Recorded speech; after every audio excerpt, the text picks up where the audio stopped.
Toronto, he will leave a legacy of 2 world championships and a 50 home run hitter.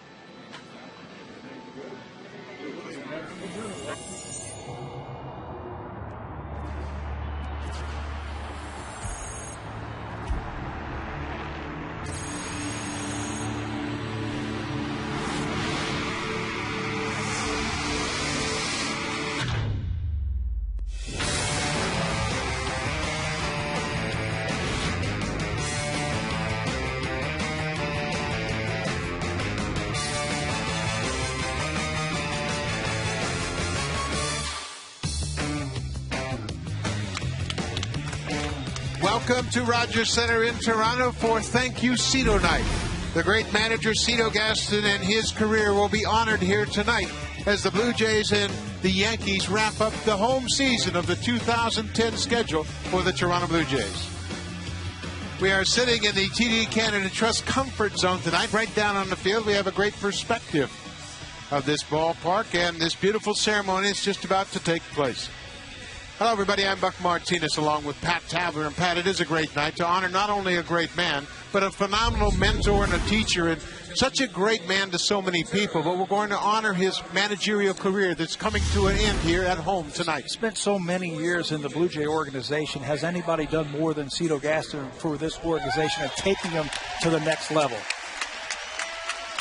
Linda, his wife, and Cito are out there, and now let's go down to the master of ceremony, Jerry Howard, the radio voice of the Blue Jays.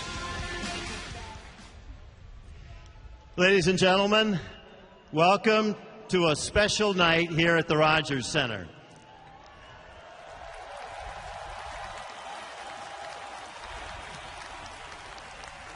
As we honor someone who came here in 1982 as the hitting coach and led the Blue Jays to 2 World Series championships. Thank you, Cito Gaston night.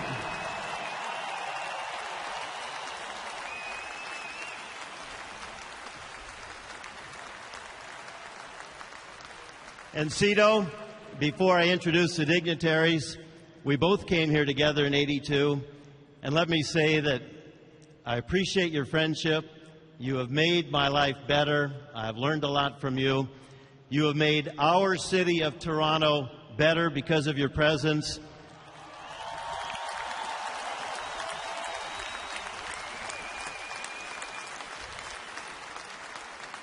And I have the deepest respect and admiration for how you manage people from 1989 until today. Congratulations.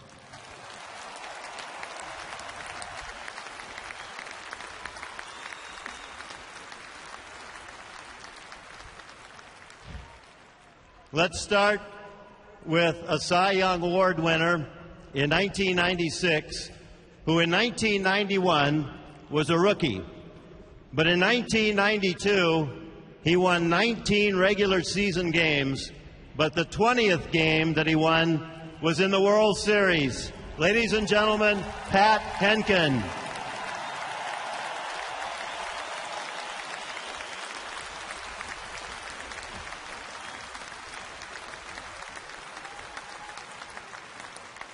In 1991, the Blue Jays made a great trade with the Angels. They brought here a young center fielder who would go on to play the best center field in the major leagues from 1991 through 1995. Ladies and gentlemen, Devon White.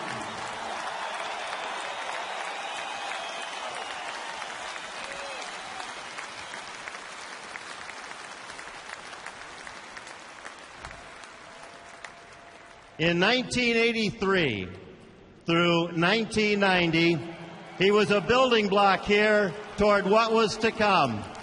And in 1987, he won the league's Most Valuable Player Award and hit 47 home runs. Ladies and gentlemen, George Bell.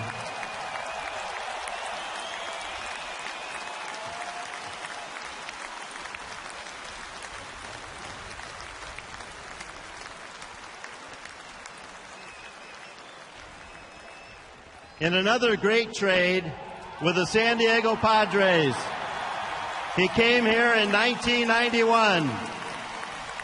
He led the Blue Jays to 2 World Series. And touch 'em all, Joe. You'll never hit a bigger home run in your life. Joe Carter.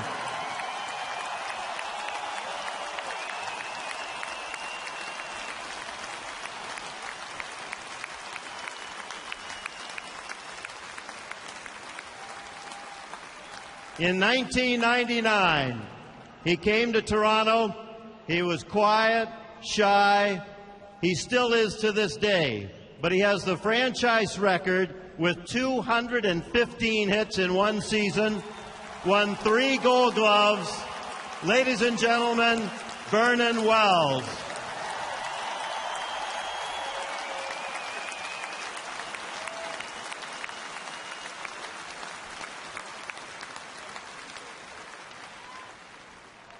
The Senior Vice President and General Manager of the Toronto Blue Jays, and a brand new papa with a little girl, Julia, Alex Anthopoulos.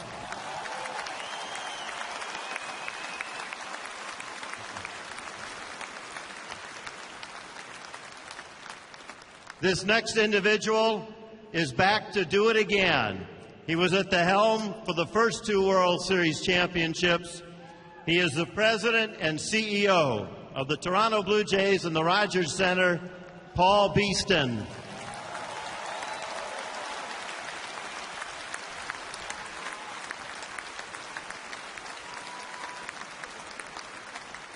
Also joining us tonight, he is the president and CEO of Rogers Communications, Nadir Mohammed.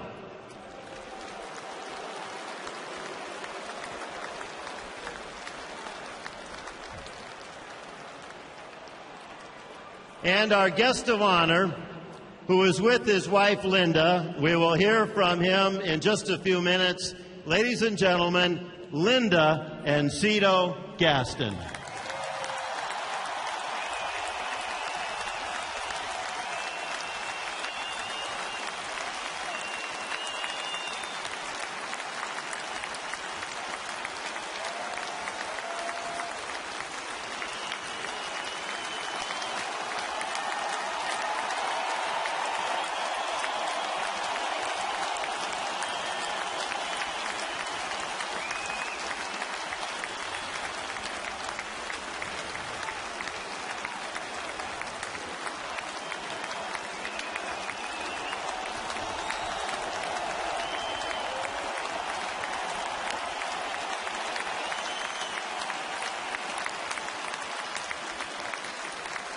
And now, I would like to have the guests of honor turn, stand around, and look at this marvelous video that's been put together for all of us.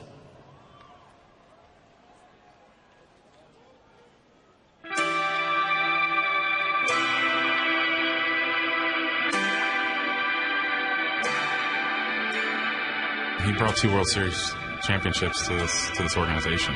He was a big part of that process, and I think his presence speaks volumes. Cito was one of those guys that if you couldn't play for Cito, you couldn't play for anybody. Obviously, a great manager to play for. Treats you like a human being and expects 2 things from you: be here on time and play hard. You can't ask for anything better than that. It's not easy dealing with 25 different guys, different characters. So he has the father-like approach, like a coaching style. And those, to me, those are the kind of coaches that have more success with their players.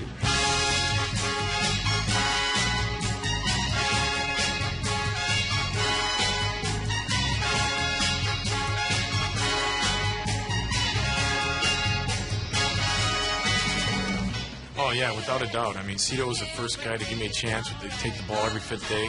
And, Cito for me has always been like an older brother or father figure. And I think not only myself, but a lot of us at that time felt that way about him.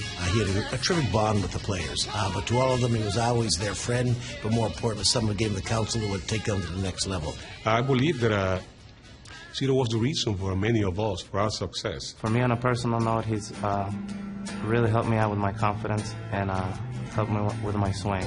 He gave me a lot of hitting tips, and they've been working out pretty good. My career, in fact, has been transformed just being here, and the main reason is Cito. His knowledge of the game has rubbed off on a lot of guys. His passion for the game, his sincerity for the game and for people he cares about. Well, as a manager, to me, he was the greatest manager that I ever played for. Well, it's very difficult to win one World Series. When you can win it back-to-back, I mean, somebody has to take the credit. There's one leader, and that leader is in the clubhouse, and that leader is the manager.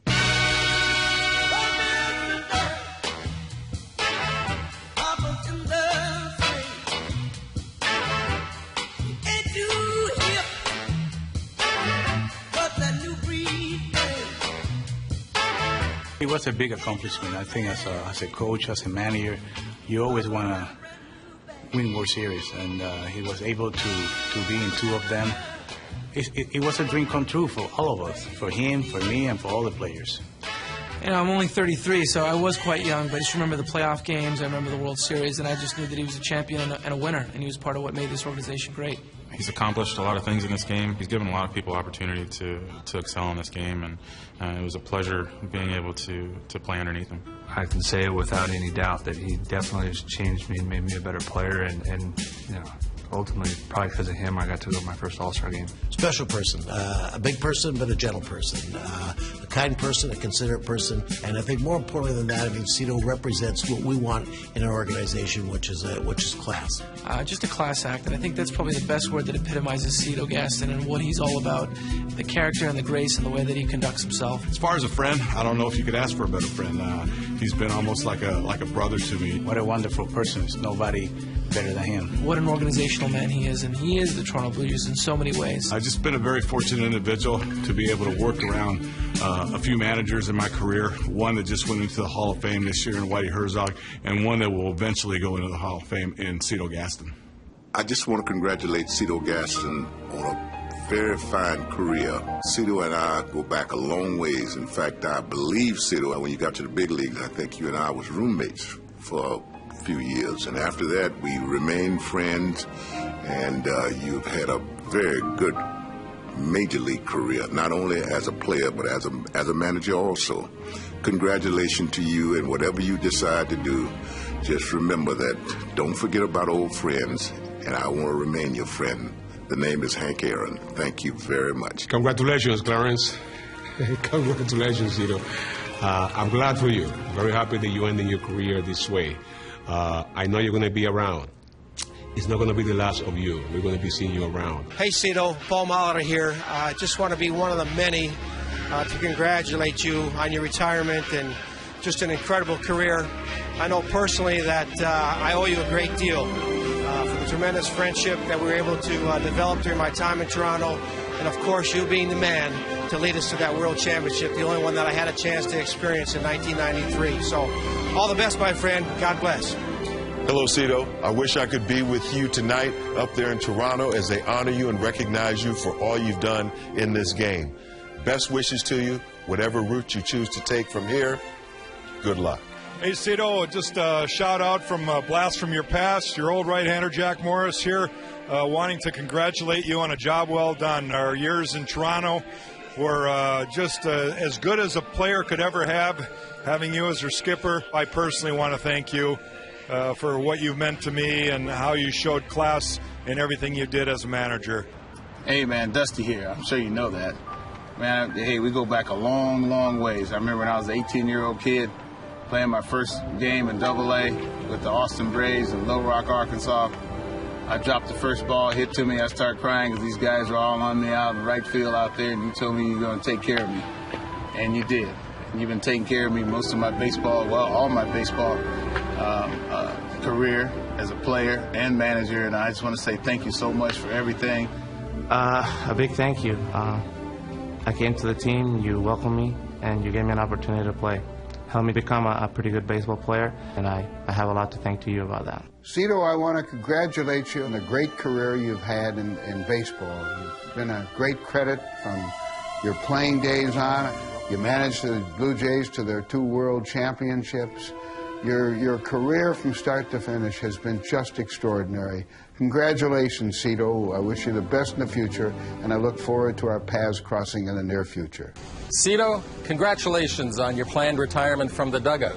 I know for more than 20 years through coaching and managing and a couple of World Series championships, you've been a tremendous asset, not only to the Blue Jays, but to the development of baseball in your adopted home country of Canada.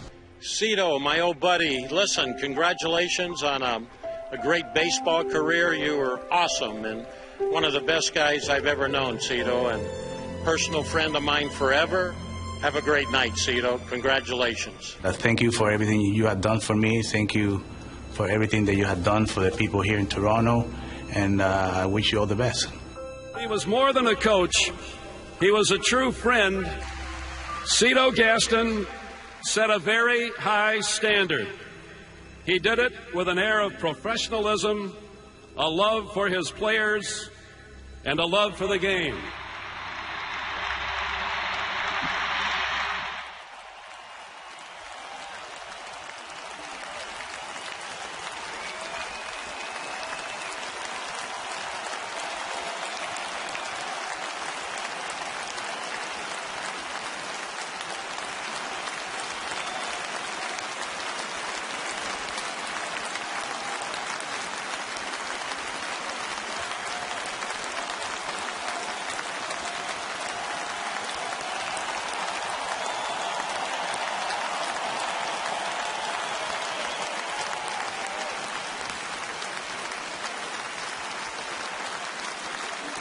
Thank you, and please be seated.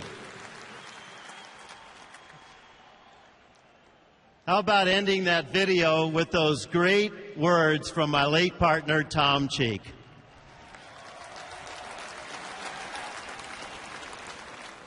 Tom's call, "Touch 'em all, Joe, you'll never hit a bigger home run in your life," is my introduction to bring up Joe Carter.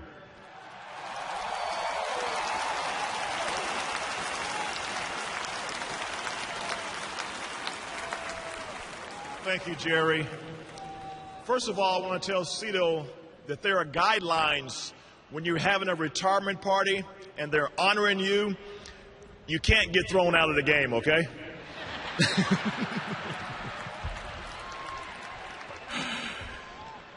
You know, they measure success in baseball by wins and world championships. 909 wins, 2 world championships.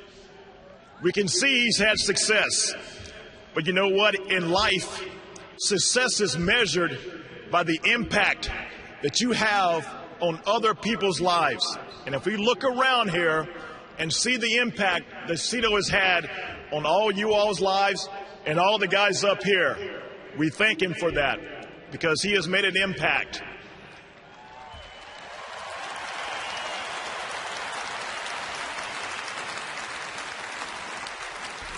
It was a privilege for me to play 7 years here in Toronto. Playing 7 years for Cito Gaston, it was an honor. Thank you, my brother. I love you.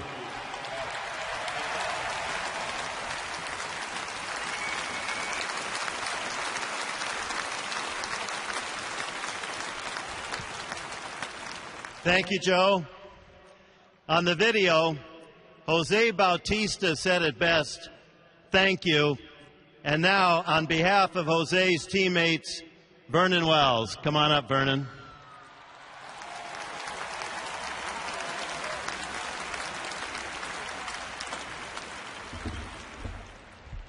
Well, I've been here for a long time.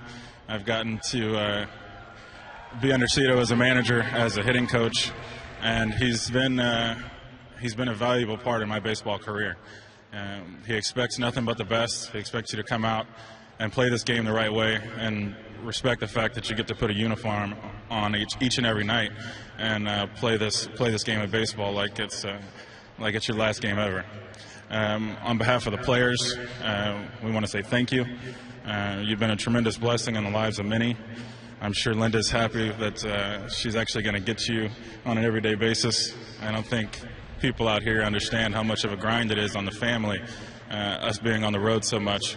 But I'm sure Linda's going to be excited to have you back. And on a personal note, he rocks a mustache better than anybody I've seen in the last 20 years.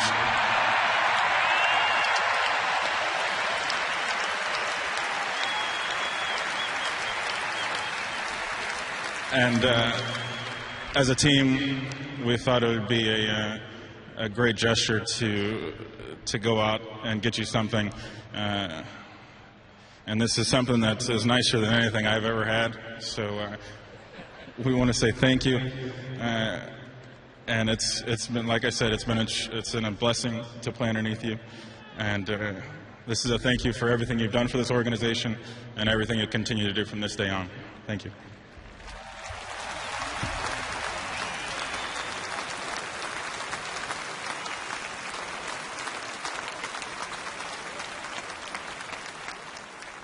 Thank you, Vernon. Now, if the dignitaries could just stay seated and turn around toward the video, we have another video, Messages for Cito from the fans.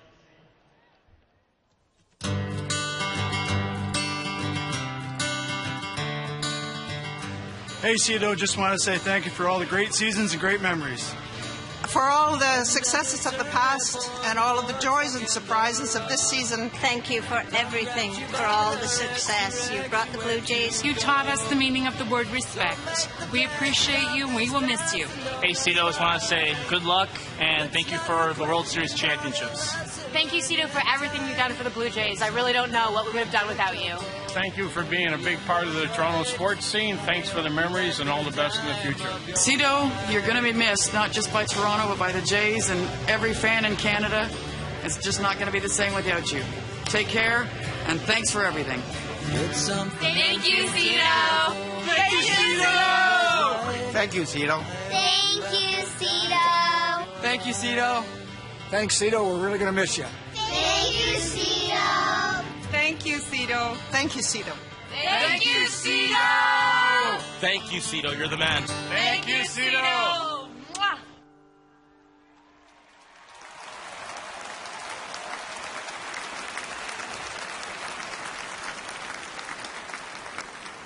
Ladies and gentlemen, the president of the Toronto Blue Jays, Paul Beeston.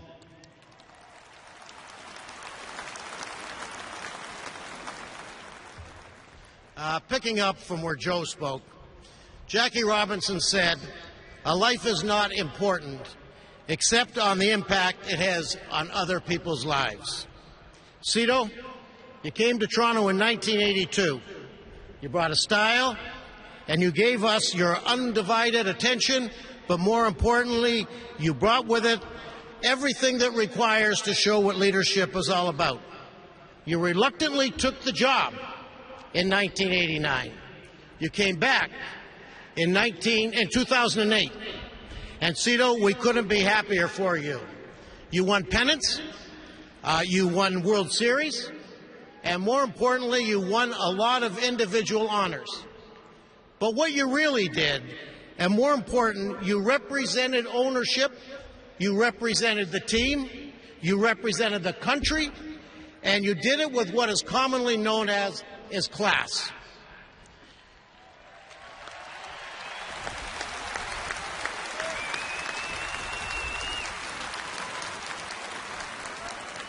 You were instrumental in impacting the lives of all the players and the coaches who wore the Blue Jays uniform.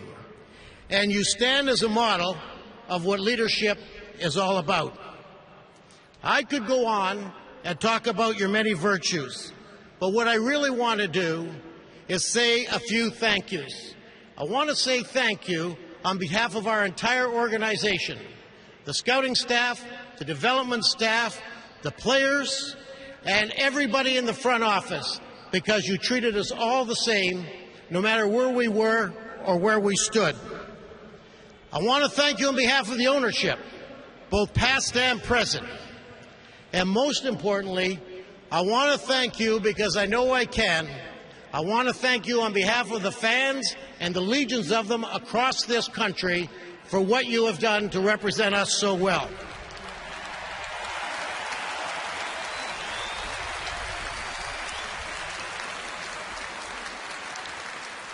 And Cito, you did have an impact.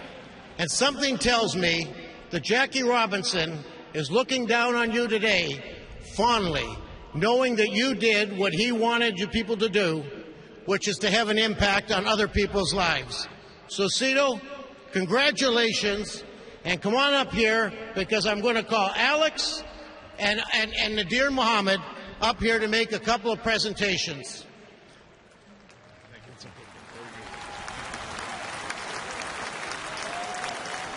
There are a couple of presentations. When Cito decided he was going to leave this year, we wondered what we could do for him. He has pretty well what he wants in family and material things. So what we are going to do, Cito, is give you 4 tickets anywhere in the world to take a 2-week golf vacation with whomever you want. Linda, that could include you. Joe has got his hand up. But Cito, 4 first-class seats wherever you want to go, and we will work that out. And spring training starts in 4.5 months, so you've got a little bit of time, but not a lot. And in addition to that, Vernon Wells' father, a renowned painter, has done a portrait of you that I'm going to ask Alex and Nadir to unveil at this time.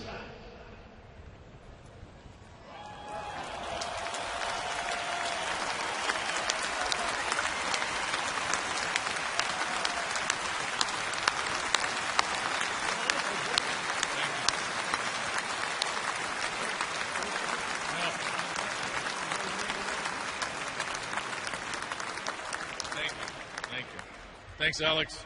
Thank you. All right. Well,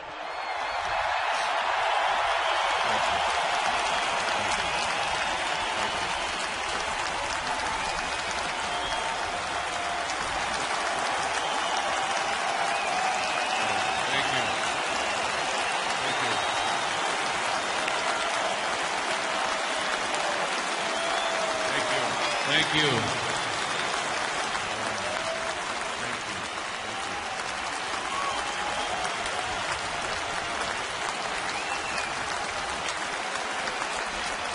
Okay.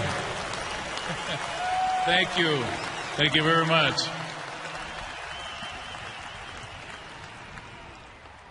I could probably stand here and enjoy that a little bit longer, but I know we do have to play a baseball game. But there's a lot of people that I would like to thank. We just don't have the time to do that. But first of all, I'd like to thank God for giving me the strength and the faith to do this.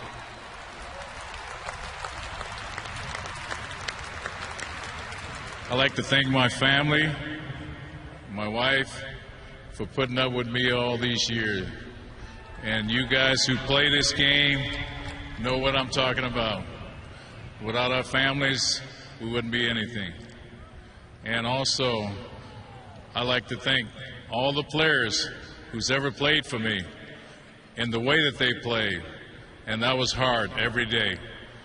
And goes for this year too. Those guys on that dugout right there, they said it best right here. Heart and hustle.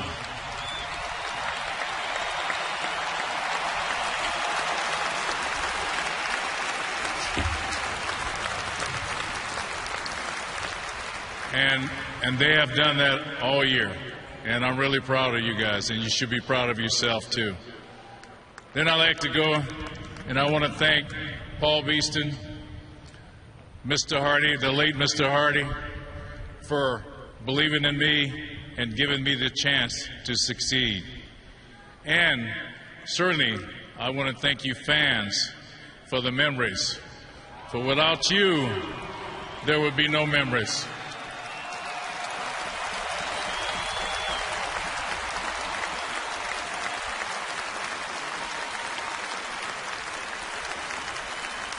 And I want you to remember, we need you again. We need you to come out, support this team, and put this team back where it used to be. We want to be in the dugout next year celebrating as the Yankees has this year.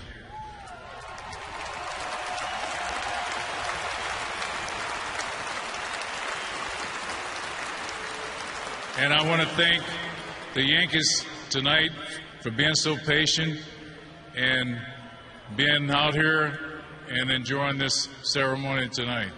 And their organization with great tradition and great pride. And that's what we want to be too, is that.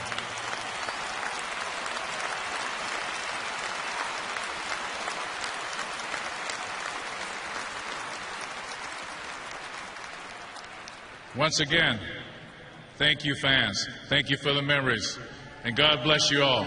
Thank you.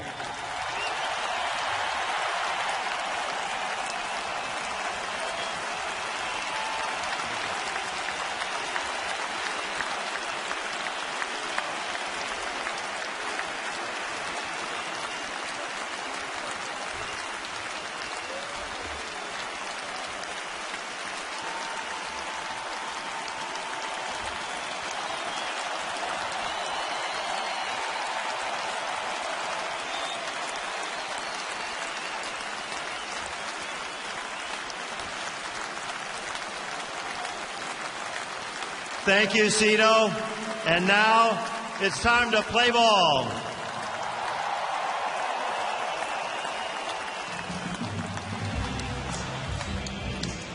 A tremendous ceremony to honor a great man, Cito Gaston. And Pat, there was an awful lot of emotion out there between the former players, Vernon Wells and Cito Gaston himself, but truly well-deserved. Emotional, and all you have to do is watch when former players come back and they sit in the office with Cito Gaston and they talk to him and they talk about the great times.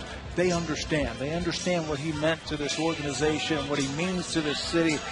You know, on and on and on, you could talk about that. But every player that comes through Toronto, former player that comes through Toronto, stops by his office to have a few chats. And some great comments from Paul Beeston talking about the impact of Cito's life, much like that of Jackie Robinson. And there's a bit of irony in the fact that Robinson's number was 42 and Gaston's number was 43.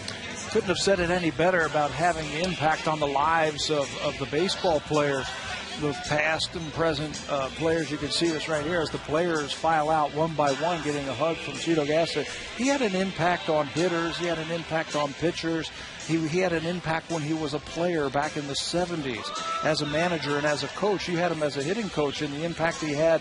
How many great players did he make? I think great hitters that he took to the next level. Robbie Alomar talks about it all the time, how he made him a championship player, and he said he's the best manager he ever had and a great hitting coach. And I think there's so many players, and George Bell comes to mind. Devon White was a cast-off, became an all-star and a World Series champion. And even the younger players now, maybe it puts into perspective what Cito Gaston's career has been for some of his young players that didn't realize the impact he's had to so many people. When you see Hank Aaron and Dusty Baker and Paul Molitor and Dave Winfield all acknowledging how much of an impact Cito Gaston's had on their career. I wanted to get the reaction of some of the younger players who weren't around, who were just 20, 22, 25 years old. I wanted to see the reaction when they saw Hank Aaron on the big screen, or Dusty Baker, Bud Selig, some of the other ones. I mean, it's so cool to see what he has meant to this organization. You know, it really meant to baseball, not just Toronto, not just the Blue Jays organization, but all of baseball. So this was really cool. It's really well done. Well, now for more on the celebration and Cito's impact, let's check in with Sam Cosentino. Well, guys, I'm joined now by Linda Gaston, and Cito talked all week long about how it's going to be tough not to be emotional, but maybe you were more emotional based on what you saw. What did you think of the ceremony? Absolutely phenomenal. I'm overwhelmed. Now I'm going to tear up now, but I'm overwhelmed by the support of the fans and the people in Toronto. I'm originally from Canada, and well, actually Newmarket, and I can't tell the fans how much they mean to Cito and how much the city of Toronto means to Cito. When you look at guys such as Dave Winfield and Hank Aaron, Paul Molitor, all Hall of Famers, and the great words they had to say about Cito, what does that make you feel? Makes me feel wonderful, and I know that my husband is a great person. And I can see how when the people respond the way they do to him, that he's so sincere. He's taught me a lot as well. So I know you've got a trip to Hawaii already planned with Nick Leyva and Gene Tennis. A trip for 4 now anywhere across the world. But Cito's talked about traveling. Any places in mind, any special places you two want to get to? He really wants to go to South Africa, so I think that we'll probably be going there. Linda, thanks for your time. Congratulations on what was a beautiful night. Thank you, Sam, very much. Thanks, Linda. Thank you, Sam, and a great night. And certainly one last hug from Beeston, the CEO. When we come back, lineups and first pitch to cap off a beautiful night.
Night at Rogers Center, and it was a great ceremony. Cito Gaston thanking all his fans, and the players, to acknowledge Cito Gaston, have all painted mustaches on in honor of his final game here at Rogers Center. Vernon Wells said it nicely. He rocks with his mustache, and they're going to prove that by all painting it on before the game. Everybody making sure they capture the memories of this great night. Nick Leyva and Cito Gaston together 9 years, and certainly enjoyed an awful lot of great times together. But it's the final game of the home schedule for the Blue Jays. Joe Girardi's Yankees have clinched their spot in the postseason. They won last night 6-1. And he's got the regulars back in there again tonight. Look at the lineup. Jeter, Swisher, Teixeira. A regular lineup this season against the Blue Jays. Mark Teixeira has hit 4 home runs and driven in 18 runs. Alex Rodriguez, Robbie Cano, Marcus Timms, all the regulars back in the lineup tonight trying to win the division. Yeah, still a lot to play for the New York Yankees as they wind down this season. How about home field advantage throughout the playoffs? That is the lineup that Brett Cecil takes to the mound as the staff leader in wins, looking for his 15th win of the season. Brett has turned his game up a notch lately, going 3-0 over his last 4 starts, including beating these Yankees at Yankee Stadium back on September the 5th, allowing just 3 runs and pitching into the 7th inning. Good numbers all the way around for Cecil. Well, if Cecil's on his game, he's going to have a lot of ground ball outs. In the outfield, you have this regular outfield of Snyder, Wells, and Bautista. On the infield, John McDonald gets to start at third base tonight. Junel Escobar, Aaron Hill up the middle. Lyle Overbay had a great night in the field last night, and John Buck is behind the plate again tonight. Well, he says he rocks his stash, so he's going to honor Cito Gaston tonight by painting on mustaches. Wells and Overbay, everybody at the beginning of this game. First pitch strike to Derek Jeter. Jeter had 2 hits in last night's game and scored a couple of runs.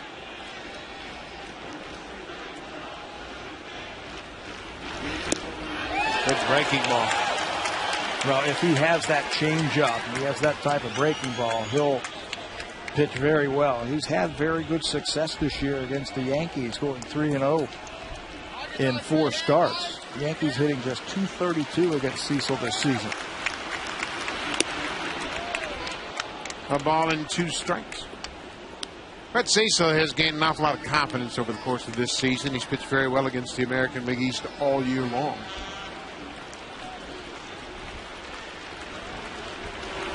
Cut on and missed. Foul tip. Held on through by John Buck. First strikeout of the night. 78 miles an hour on that changeup. Again, he's got great arm action on it. Watch how he digs it back into his hand, and then it comes out, and it just doesn't get to the plate. Jeter way out in front. First strikeout of the night for Cecil. If he's got that pitch to go along with that cutter and fastball, he could be very dangerous. We have seen it all year long. When the Blue Jays pitchers can get that changeup over, they can neutralize this potent Yankee lineup. Switch hitter Nick Swisher will step in against Brett Cecil.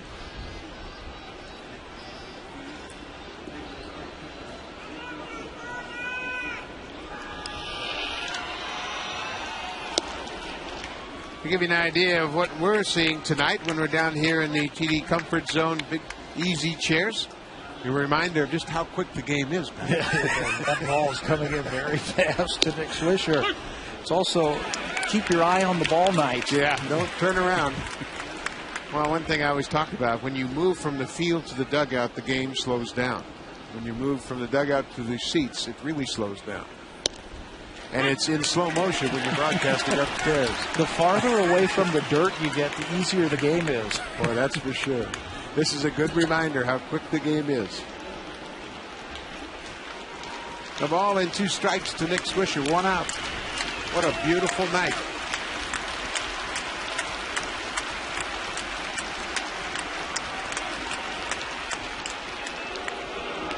Cecil had something on his mind, and John Buck trying to figure out what that is.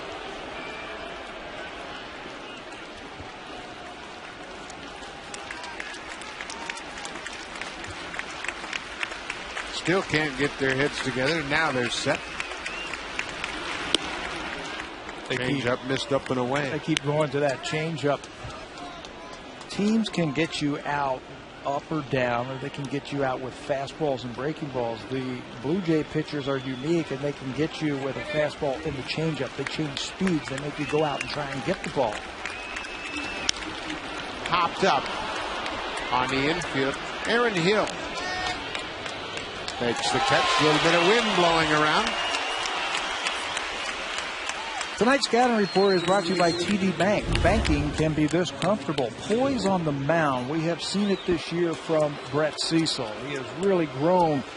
He's got all the pitches, the fastball, the slider, the curve. He's got the change. He can cut the ball in on right-handers, and I think he needs to make them put it in play. He only has a 2-to-1 strikeout to walk ratio. He is at his best when he is making the opposition put the ball in play. Mark Teixeira just off the plate inside. 1-1. You know what's going to happen when they establish that changeup early in the game? His fastball is going to look about 95 or 96 later in the game. Line drive down the left field line. That's a fair ball. Teixeira around first, headed for second. Snyder will get the ball back into the cutoff man. It's a stand-up double for Teixeira. On top of 33 home runs and well over 100 RBIs for Teixeira, he's also got extra base power. This is double number 35. He gets a changeup. Rips it right over the head of McDonald down into the corner for extra bases. This is the 18th game that the Yankees have played the Blue Jays, and Teixeira's seen a steady diet of changeup, so he's finally sitting on it and hit that one hard. Alex Rodriguez now with 29 home runs on the season.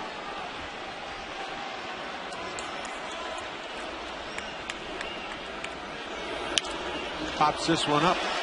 Right side in front of the Yankees dugout. Overbay in the coach's box makes the play. I thought we had one, Pat.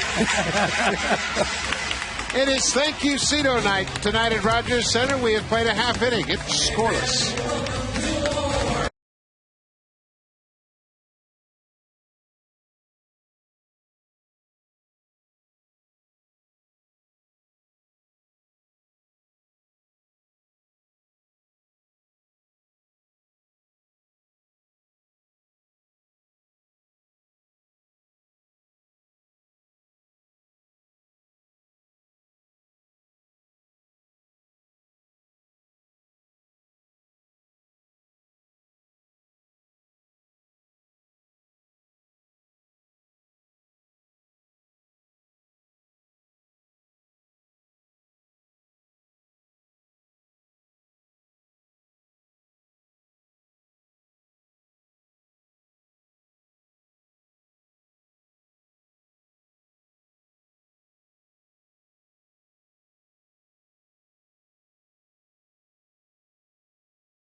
Vernon Wells against the Yankees in the cleanup spot all year long has been very productive. 7 home runs and 19 driven in for the season for Wells.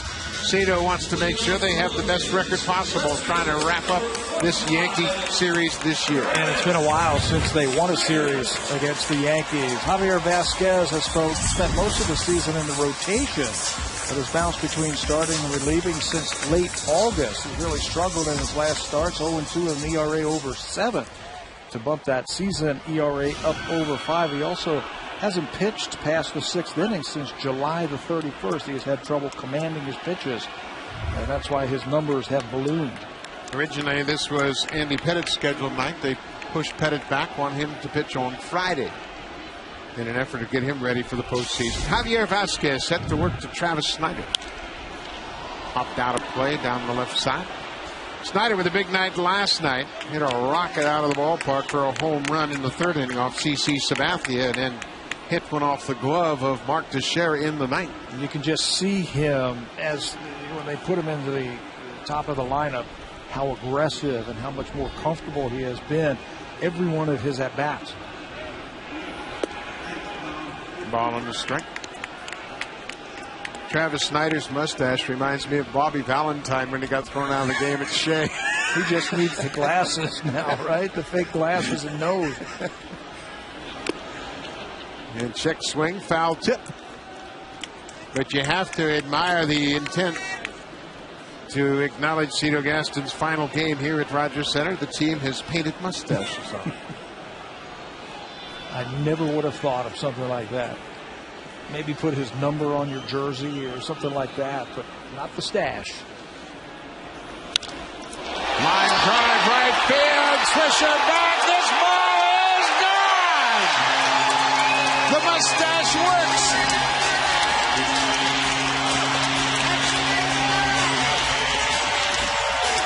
That's the way you honor your manager. You set a new franchise record in home runs. When Cito Gaston was named the hitting coach in 2000, that's when they set the franchise record of 244. Now his last year as manager, they reset it. They break that record. We told you that he looks very comfortable at the plate since they moved him into that leadoff spot. He's got light tower power, and he shows it off there against Vasquez. Number 13 for Travis Snyder. It's the mustache for sure. Now you got to wear it the rest of the season. That's right. Can't take it off now.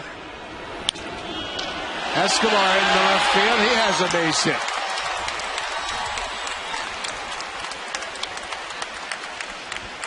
Travis Snyder, since he's hit top of the order, things have been going well for him. Home runs in back-to-back nights now. I think the home run that he hit last night against CC Sabathia has got to give him a lot of confidence. One of the best left-handers in the American League, and he takes them deep. The Major League leader in home runs, Jose Bautista. 9 homers in his last 20 games. Nobody out.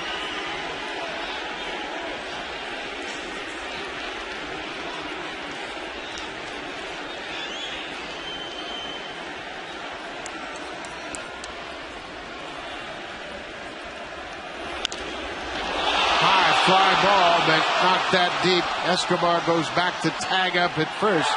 Kearns underneath it. Escobar on his way to second. Here's the throw, and Escobar is out. Austin Kearns threw a strike to second. Robbie Cano was there for the tag. Throw was right in front of Escobar, but he continued to run right into that tag. Yankees have some good throwing arms in the outfield. Kearns came up as a right fielder, so you know his arm is strong. Floated on a little bit, and I think that's what Escobar saw. But you're right, the play is right in front of you. Tries to get himself into scoring position on that medium fly ball to left field. You can get off, you can tag, you can get off, go about halfway and read the throw. If the throw is on line, just go back. If it's offline, you can make it. An easy play for Cano. Throw was right on the money. Vernon Wells takes a ball. Austin Kearns with a good arm and a good strong throw. The Yankees are noted for their power, obviously, but they really play good defense. They certainly do. They've got the best fielding percentage in all of baseball. They have only made 63 errors all season long, the fewest in both National and American League. Another base hit. Vernon Wells singles into left field. Well, we mentioned the new franchise home run record, 245 home runs hit by the Blue Jays this year. Travis Snyder, the 22-year-old, hits the home run and breaks the mark. And they keep going, keep going. No surprise that Cito Gaston was in charge of all of those teams except the 98 team when it comes to home runs. In 87, he was the hitting coach. 2000, he was the hitting coach. And this year, the manager. Lyle Overbay. Vernon Wells at first. Overbay takes a pitch outside. When you think of that 2000 team, Tony Bautista and Carlos Delgado both had 41 home runs that year. That's set to pace. Off speed pitch. Overbay's out in front. But it wasn't just those two. You had Jose Cruz Jr. with 31, Brad Fulmer with 32 home runs. Shannon Stewart chipped in with 21. Mondesi with 24. That was a powerful, powerful team.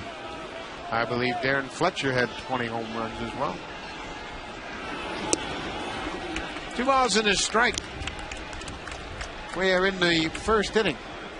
Travis Snyder jumped on Javier Vasquez, hitting a leadoff home run to put the Jays up 1-0.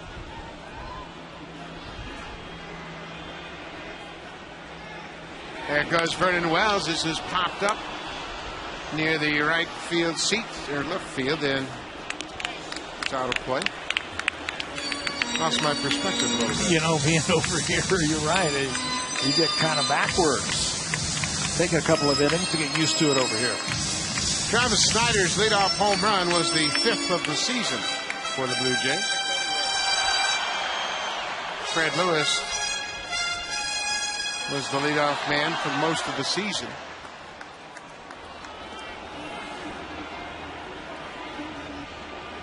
Two balls, two strikes. Line drive down the right side. Swisher running toward the foul line and makes the catch. The Blue Jays are retired in the first. But Travis Snyder, his 13th home run of the season, a leadoff shot to right. A new franchise home run record. 245 home runs for the season.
Aquos products, including a new HD Quadron TV and Blu-ray player. Enter online at hitahomerun.sharp.ca.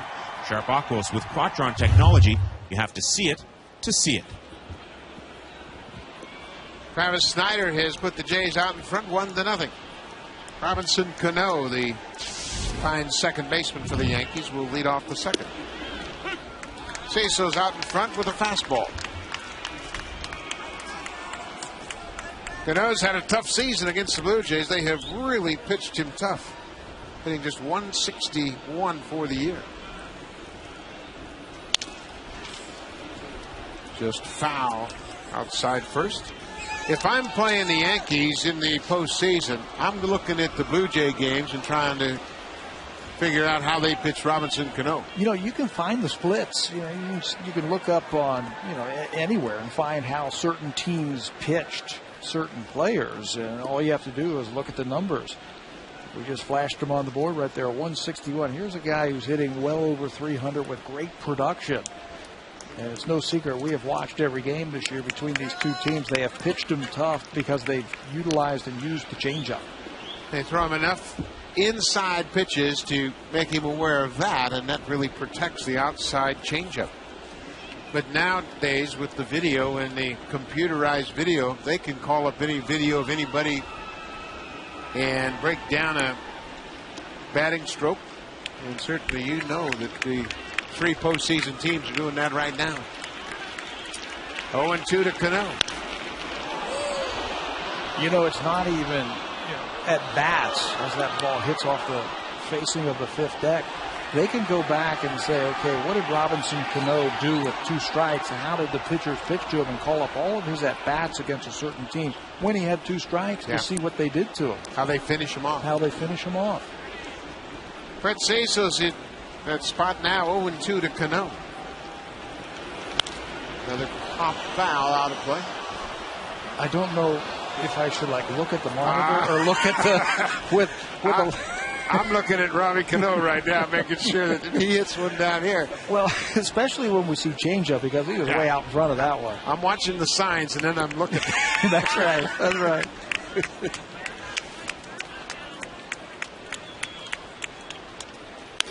On the ground, Overbay has it. He'll take it himself. Cano's retired. Normally, we are in the broadcast booth on the fourth level here at Rogers Center. But tonight, Scott Carson, our wonderful stats man, Mr. Baseball up there all by himself. Han Solo. And I have nobody to talk to in between innings. He helps me out so much. Who's going to be passing you notes tonight? I won't have anything good to say tonight.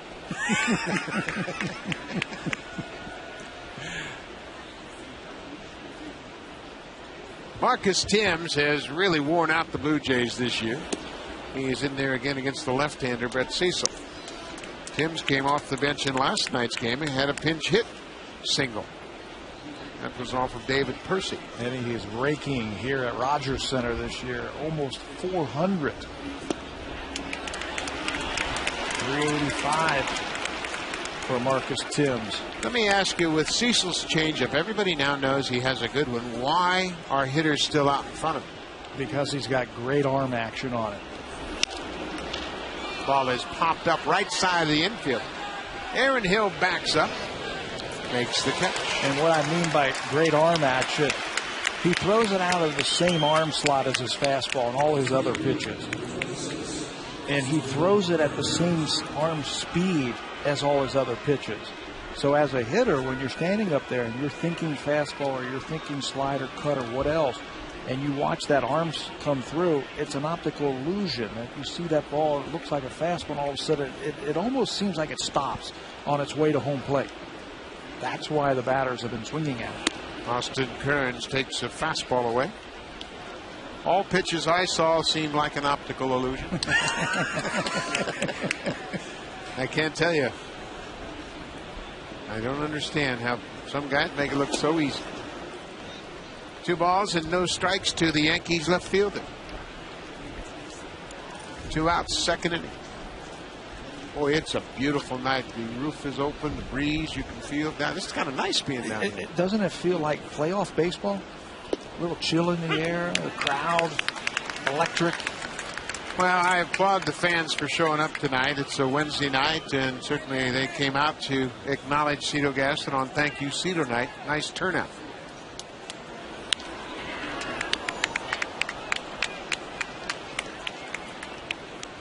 I don't like the way Bob Layden didn't even go after that ball. Didn't even flinch. Didn't even move. Somebody wake him up. Come on. We're going to talk if I get hit. 2 balls, 2 strikes, 2 outs. Full count. Kearns is going to be an important guy for the Yankees in the playoffs. We've talked about it all year long, how many great left-handers there are, especially the teams that are now in the playoffs. His bat's going to have to be important in the playoffs. You would imagine Kearns and Timms will be front and center. Full count. Grounded to second. Big hop for Aaron Hill. Kearns is retired at 1-2-3 second inning.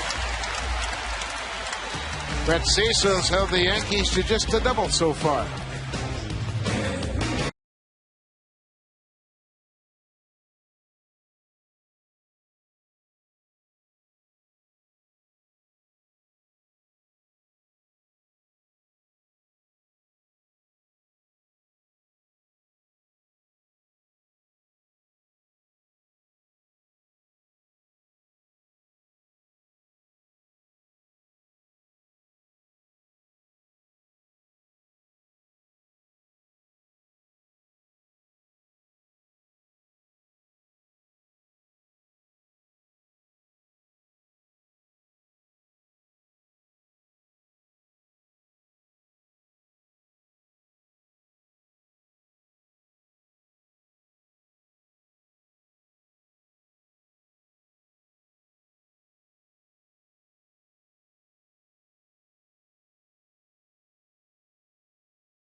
the regular season wins for Cito Gaston. 890 wins. No one is close to that total. Bobby Cox second, a distant second at 355. Isn't that ironic that the two of them will form the foundation of the coaching staff of that great team in the mid-'80s when the Blue Jays really turned the corner as an organization? I think that's really the first step in the right direction. Bobby Cox came in to manage in '82 and brought Cito along with him, and that was Cito's first major league coaching job. The first full-time hitting coach. It took 5 years before they had a full-time hitting coach. Yeah, Bobby Doerr was there off and on, and they had Bobby to come in from time to time, but they didn't have a full-time hitting coach. Aaron Hill cuts on the pitch and lifts it into center. Greg Golson in center tonight with great speed. Gets over and makes an easy play. But in '82, Bobby Cox took over for Bobby Maddock, who had managed in '81, and I joined the team in '81, and then Bobby came in, and you could sense right there the tenor of things changed dramatically when Bobby Cox came in and brought Cito along. John Sullivan came over, and at that point, Cito certainly started to learn how to coach and how to build hitters, and then he obviously became a great builder of championship teams as well. In every hitter that you talk to who played for Cito Gaston, it's the same line. You can draw a line from George Bell, Jesse Barfield, through Lloyd Moseby, Joe Carter, in today's hitter. And they talk about the same thing, how they learn to become a good hitter with Cito Gaston, mainly as their hitting coach, looking for a pitch. You know, let the breaking ball go if you're not a breaking ball type of hitter. Look for your pitch until you get to 2 strikes. And every one of them are great home run hitters. Adam Lynn in a hole, taps it back to the mound. Vasquez to Sharon. It's 2 down.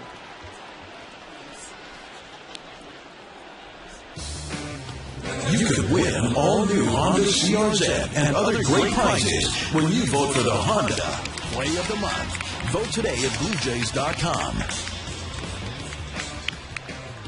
You know, I found it so ironic the other night when we were talking to George Bell up into the box up there, and we were talking about the impact that Cito Gaston had on him as a hitter.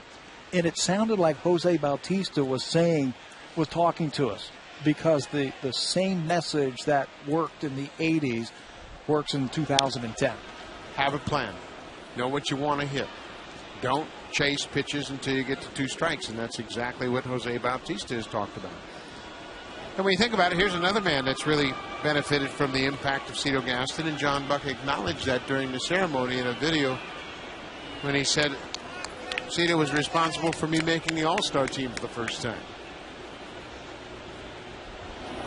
Said it changed his life, changed him as a baseball player. He's established a new career high in home runs and RBI.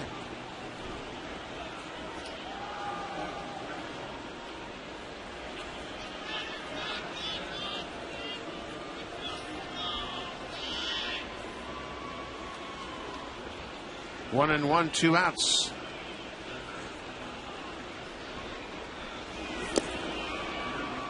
Francisco Cervelli is behind the plate tonight for Javier Vasquez. Posada was there last night. Judge already said he's going to continue to play the players. He checked with most of his veteran players today, and everybody said, hey, they feel fine, they want to play. Obviously, home field advantage, very important aspect of postseason play. Right now, the Yankees trail Tampa Bay by a half a game. And playing in Yankee Stadium, if you've never played there, it's an advantage if you're the home team. They have a record, 52-29 record at home this year to the Yankees. It's a very tough place to play as a visiting player. Very loud, very boisterous, very intimidating. Those 52 wins, second only to Minnesota in the American League. 3-1 breaking ball in there for a strike. And checking in on Baltimore, Tampa Bay, it's scoreless in the 5th inning in St. Petersburg.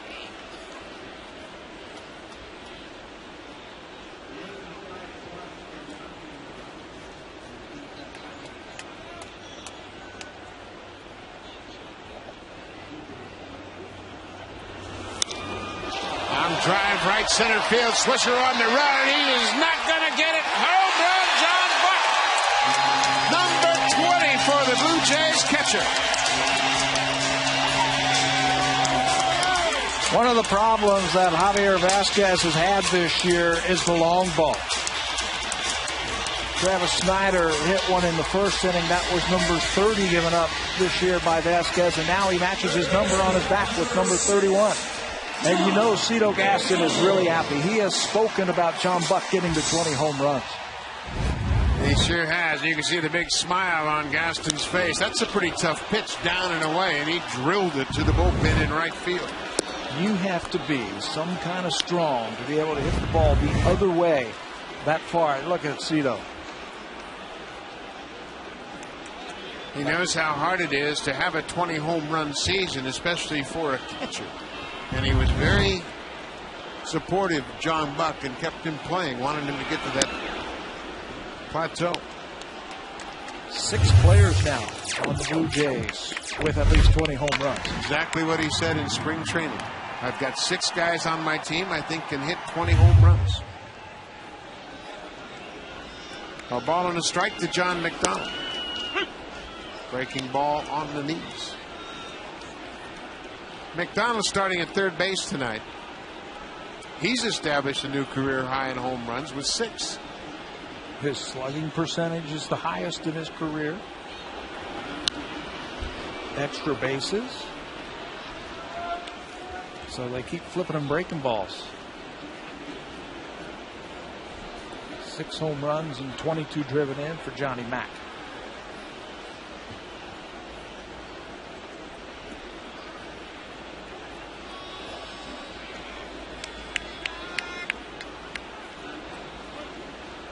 A ball and 2 strikes.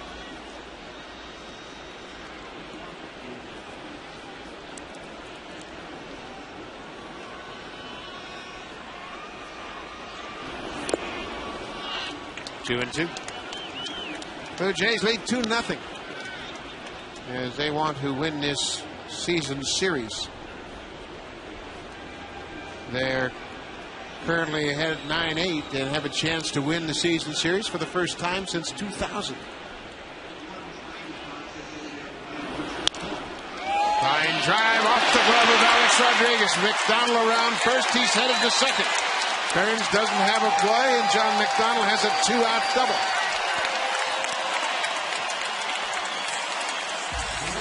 Kept beating him off speed pitches. McDonald stayed back just enough to get it over A-Rod's glove. Slowed it down enough so he can get around the bag. As soon as it gets over the glove, he's thinking extra bases.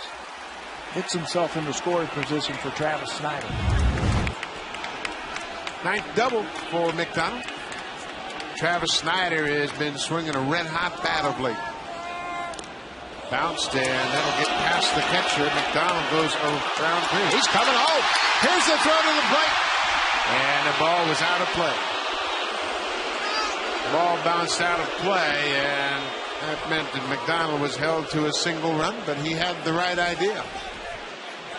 He had a play like that, I believe it was in Boston, where he scored on a play when home plate was left vacant. He's a heads-up base runner. He's not thinking about the next base. He's thinking about 2 bases ahead of him. That ball bounces off Cervelli. It'll go as a wild pitch, and watch as it goes just out of play and into the dugout. So it's just 1 base. So McDonald's at third now with 2 outs, and obviously the ball in the dirt, wild pitch, become a factor here. You know, if that ball hit the wall there and ricocheted away, he scores. He scores. Yeah. And it came oh so close. Snyder keeping the mustache after going deep his first at-bat.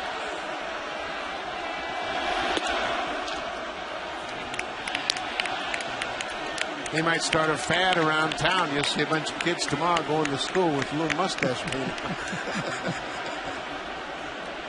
We just thought of our new promotion, our first promotion for next year. 2 balls, no strikes. Strike at the knees. 2-1. Travis Snyder homered in his first at bat. And established a new franchise record for home runs in a season at 245. Oh, what he would have done if he didn't miss those 54 games with the wrist injury. He was swinging the bat as well as anybody on the team when he got hurt. I believe it was in May. Missed 54 games, the most games of any regular that the Blue Jays have had this season. Just on the corner, it's a full count. That's a great point. He literally was the hottest guy on the team when he hurt his wrist, and it was just a very benign check swing. Didn't think anything of it, and he said, well, he hurt his wrist. Next thing you know, he's gone for 50 days. Full count, 2 outs. Bouncing ball, base hit through the left side. McDonald comes in to score. Snyder has a pair of RBI. 2 for 2 tonight. And the mustache will keep on going. When you can hit the ball out of the ballpark, that is obviously an attribute. But if you can go the other way and become a good hitter, now you're talking about something special. 2 strikes, 2 outs, and he's able to push the ball right by Rodriguez for another RBI. I don't know if he hits that ball 3 weeks ago. Well, that's a great point. Now he's understanding you got to take what the pitcher gives you with 2 strikes. 2 outs. Snyder's at first.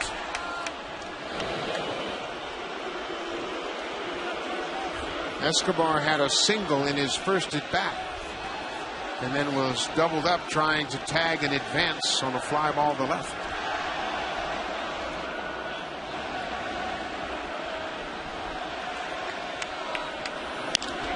Popped up near the comfy seats to share over off his glove, but he caught it. He popped it up and caught it in that big first baseman's mitt. Made a nice play.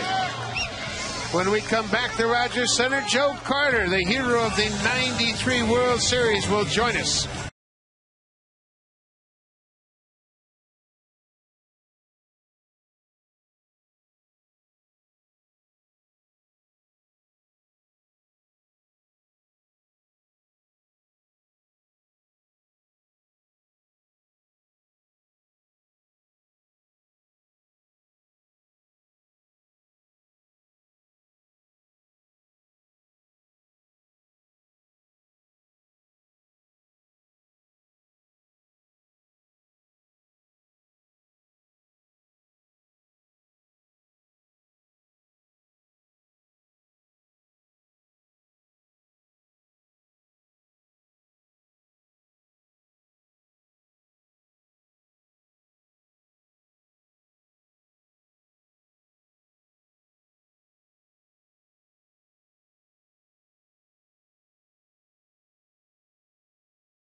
We're pleased to be joined by Joe Carter.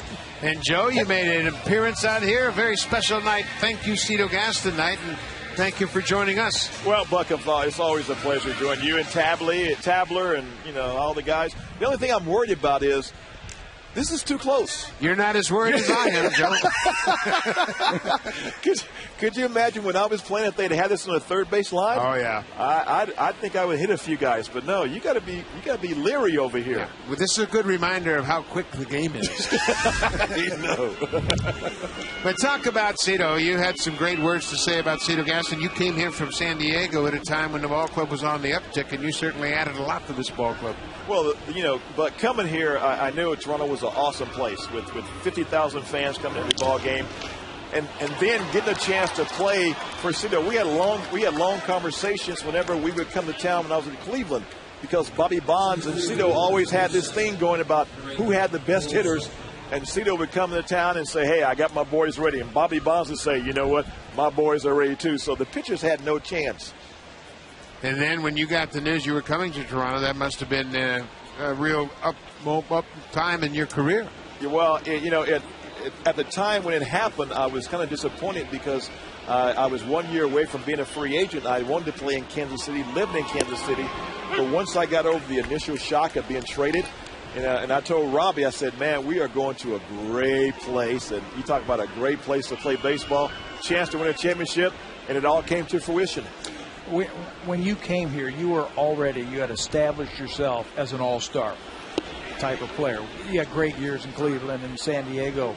But when you got here and you got a chance to work with Cito, did he take your game to the next level? And if he did, what did he do? Well, Pat, and you were here too. The one thing about Cito that you loved is that he didn't put any pressure on you. He told you to go out there, and it's almost the same way as Bobby Bonds. He told you to work within yourself, and the one thing Cito always preached was have a plan, have an idea, and he would teach you things on the bench, certain pitches to look for, and you go back, okay, why did he throw me this pitch in this situation? And Cito knew what was coming. He had did the same things, I think, the year before with Kelly Gruber, but Kelly really didn't, sit and analyze as to why they did those pitches, and so you really didn't learn from that. Ground ball to third. McDonald quickly to Hill, and that's all they'll get with Golson running. So they get the lead runner, 1 out. So the whole thing is, Cito says you go out there and you play your game. We're not worried about your base on balls. We're not worried about your strikeouts. But go out there and do what you know that you can do. The same thing with Devon White. There was talk about, well, he didn't take a lot of pitches. He didn't have he didn't walk a lot for a leadoff hitter. And Cito said, I don't care about that. You go out there, you only lead off once a game. After that, you follow the order. Go out there and play. You know what I found interesting is you've been around hitting coaches who had talked about, okay, your hands have to be here. You have to, do this, and your feet and all this kind of stuff. That was never part of the equation here. No, it wasn't. And you know what? We're not all robots. Aaron Hill will tag Golson, and that's all they can get. And Golson just kind of stopped in the middle of the base path, and Jeter legged it out. So 2 force outs. Yeah, the thing is, everybody's not a robot. Everybody's not going to hit the same way. And you have to utilize everyone's ability because the key to hitting is relaxation. And so if you're at the plate doing something you're uncomfortable doing because the hitting coach wants you to hit a certain way, then your mind is not on the pitcher, not on hitting the ball, it's on your mechanics. And when your mind is on the mechanics when you're hitting, you'll find yourself walking back to the dugout a lot of times. With 2 outs, we hope you can join us for another half inning. I'm here for a while. Yeah, we got a lot of things to discuss, but Nick Swisher will hit with 2 outs. But to start the thought process, Cito Gaston's detractors will talk about, well, you look at the 92 team, look at the 93 team, anybody could have managed that team, but speak from a player's perspective of how he brought that team together. The thing is, it's all about confidence, Buck. I look back, and I was talking to somebody earlier, and a good friend of mine, Bobby Beecham, was the #1 pick of the Cardinals. Swisher drills it into center. That's in front of Wells. Jeter has to stop at second, but continue, Joe. Back in 1981, he was #1 pick of the Cardinals. Was traded, I think, a year later to the Yankees. And so he played under George Steinbrenner. And so he was part of that Columbus shuttle where every time he made a mistake, he found himself being sent down to AAA. And so it got to the point where he was very uncomfortable because every time he'd look up there, he'd look in the box, and he was really intimidated and scared to make the plays. Cito is just the opposite because, you never know if you can get out of a situation if you're never put in that situation. And so with 2 outs, and there's a left-hander up, you're a left-handed hitter at the bottom of the ninth, you're looking over your shoulder, say, is he going to pinch hit for me? He says, no. He says, you go out there and you play. And because I'm doing this for later on. And that's what he did. And so when people said he sat back and did not manage, no. He managed very efficiently, but it was very quietly, and it instilled confidence in each and every one of us. Managing, I think, is managing personalities. Right. And you have to, and Cito's talked about this, that you have to manage different guys different ways. Some people need a kick in the butt every now yes, and then. And some people have to be treated differently than other people. You're absolutely right, and I think that's a big part of what a manager has to do. Teixeira bounces it to third. McDonald will step on the bag to force Jeter, and the Yankees strain the pair. Joe Carter will come back when we return to Rogers Center. The Blue Jays are up 3-0.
stay with us for another half inning. And Joe, I'm sure from afar you've watched Jose Bautista's great year, and just give us your assessment of what he has done this year.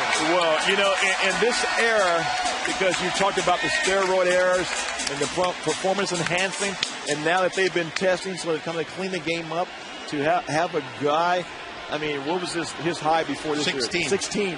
So to go from 16 to 50, I mean, is incredible, but it shows the confidence that he has and the ability. But the biggest thing is, when I see him hit, he's standing back on the ball, and he's driving the ball, and he's not, you know, as a catcher, when the pitcher makes a mistake, you hit it out of the ballpark, and he's not missing the mistakes.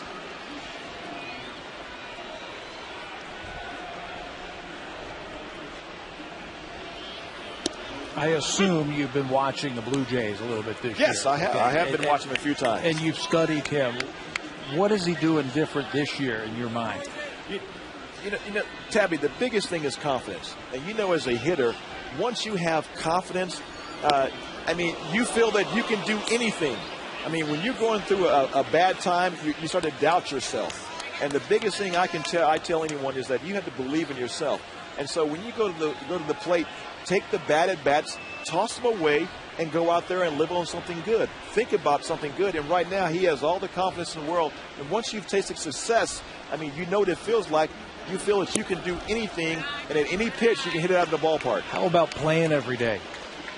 I mean, for me, that was the easy part. Yeah. You know, because you're not worried about a bad game, because you come back and play the next day. And so now he's playing every day, getting a chance to go out there and prove himself. And you talk about a breakout year, phenomenal year. 2-2 pitch.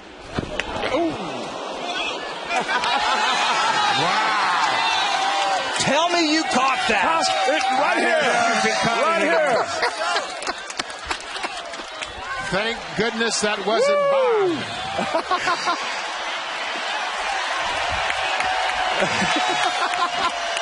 Oh, man. Hit it. Look at Nick. Jose. Look at Nick, Joe. Hey, Look at the Nick. ball. Look at Nick. Oh. Pull the ball. Come on. He's not supposed to hit it over here. That's better. That was way too close. the tough part, yeah. I Do was we have outta insurance? Here. I was out of here. Watch this. That's the last guy I thought on the team who would hit one over here. Yeah, me the last too. one. I wasn't even concerned about that. The tough part was if it hits this railing, then it ricochets. Man. That's it. You just close your eyes and say, you got to tell me, did you really catch it or did it catch you? Well, the glove, I didn't have the glove on. You didn't have No, I didn't have the glove on. It was sitting in my lap. And so it went right in the glove, though. Look out. Here's another one, bud. They're shooting at us now.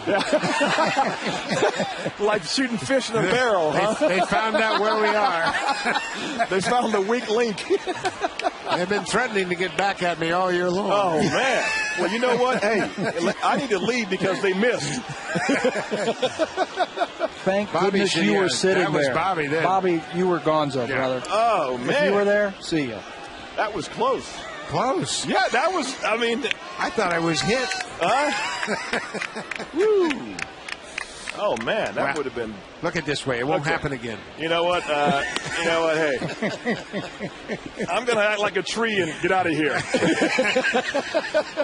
What were we talking about anyway? I have no idea. We're talking about how close it is over here. Now, if Vernon hits one here, we know he's really shooting at us. He hasn't hit one to right in 5 years. That sounds like me. Or that way. All right, hey, are we live? Are we live? Woo.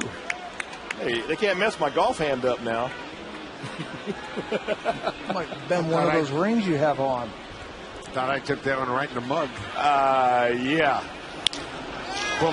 Center field. That's right. Way to go, Vern. Stay over there. Yeah, keep the ball. Hey, keep the merry guys out of the infield, huh? Woo. Okay, now got a lefty up, Joe. How are we going to play him? Well, first of all, we're going to pitch him away. Yeah, hey, up and in, low and away. Hard. Yeah, hard. We're going to keep him away. Hits the ball less in the field. And Lyle can do that. But you got to watch them change-ups inside. I have not taken my eye off the bat the rest of the game. I don't even know where we are. Ground ball. Cano, second. Jeter for one. Back to first. Double play. Joe Carter, thank you very much, and thank you for catching that ball. I love you guys, but I'm out of here. All right. I don't blame you. Joe Carter, thanks a lot. Blue Jays, we've played 3. They lead it 3-0.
Home Hardware or Home Hardware Building Center.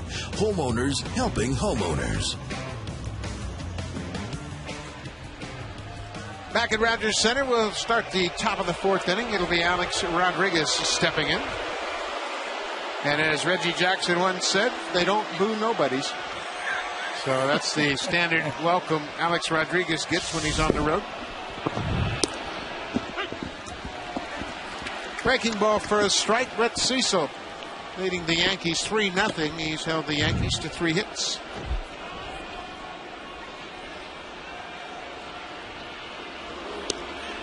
Comes right back with another breaking ball. Boy, he's got a good changeup tonight.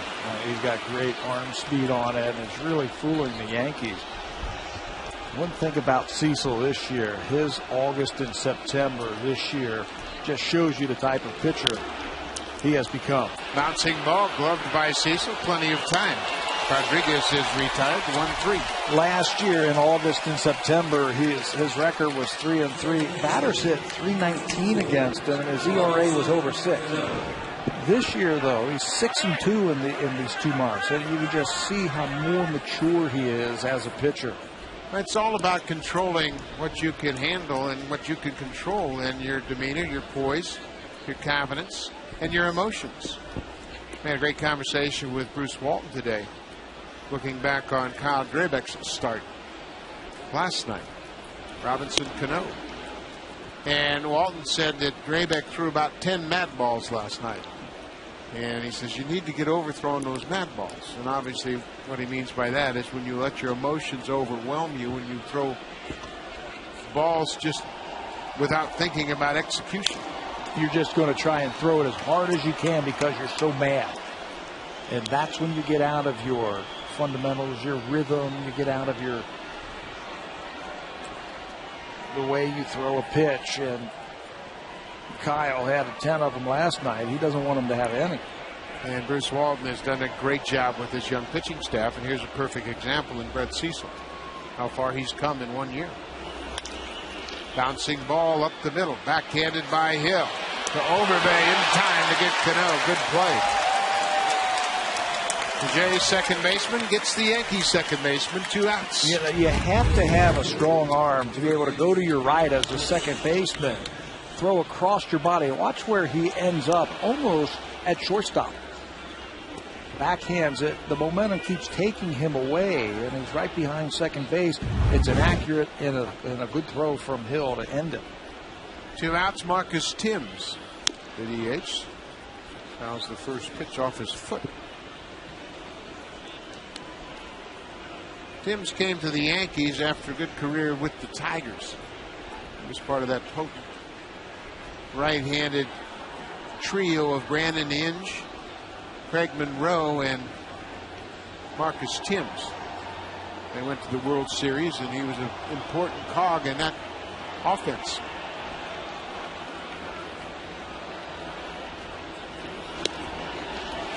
A good veteran hitter like that. Surprised that the Tigers gave up on him. Let him go. Well, they had some younger guys coming in and wanted to open up some opportunities for Brennan Bosch. Some of the other guys, Ryan Rayburn, have come along so effectively this year. Good fastball pushes Timms off the plate. It's all about timing, where you are in your contract. Maybe making too much money for the opportunities he was going to get. That's the thought that I was just thinking about, is that's what sets the Yankees and the Red Sox and some of those other teams apart from mid-major teams, if you will. They could afford to have a Lance Berkman on the bench tonight, a Marcus Timms to play. Curtis Granderson is on the bench tonight. Jorge Posada. They can spend a lot of money for those veterans that they can use. Another ground ball pulled foul. When you think of the addition of Kerry Wood and Austin Kearns mid-season, I mean, they're not young, inexpensive players. They're veterans that carry a hefty price tag. 2 balls and 2 strikes.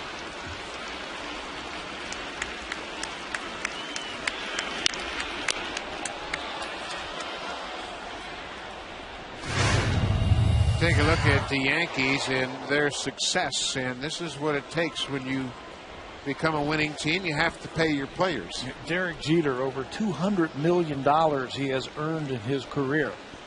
Worth every penny. Love the way he plays, but if you want to win.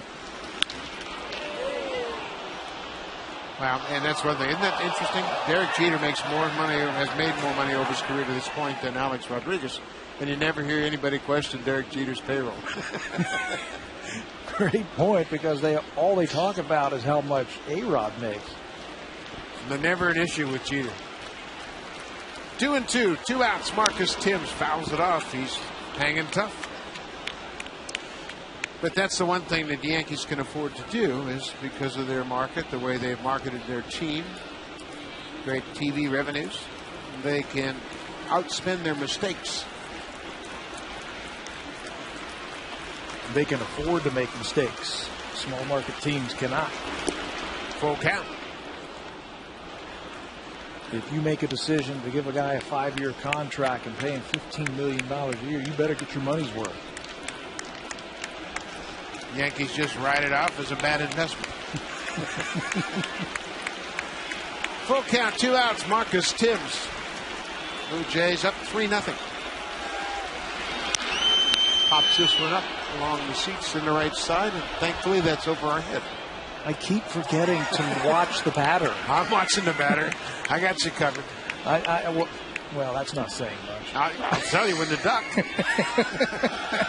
I didn't say I was going to catch it. Oh, okay. But I keep looking at the monitor here, I got to stop. No, I've gotten over that already. Another full count pitch.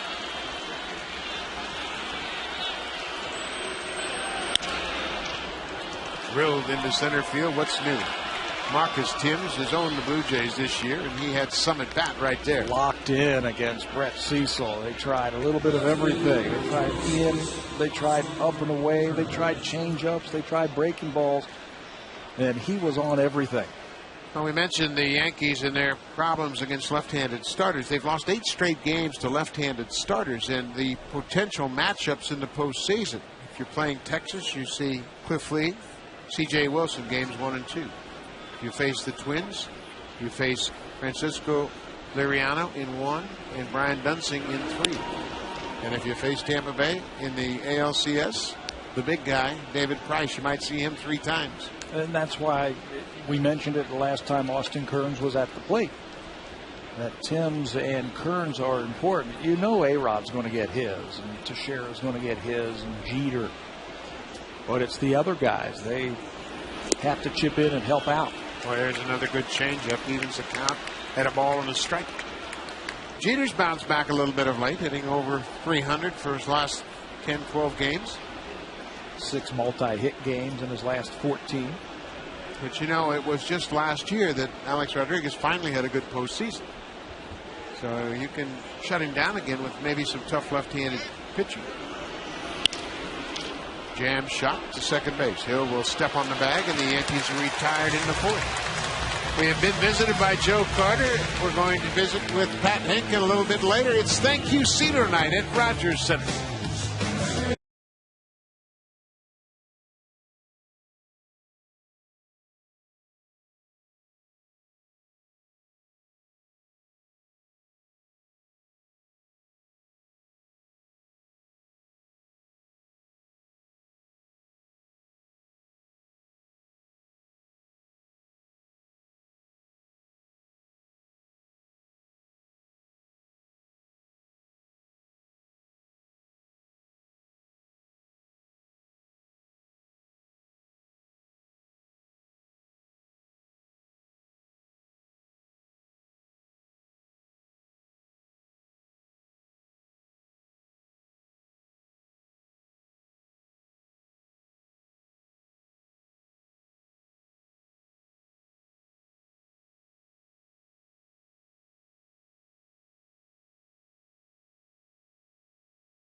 .40-inch Sharp Aquos, Quatron TV, and Blu-ray player.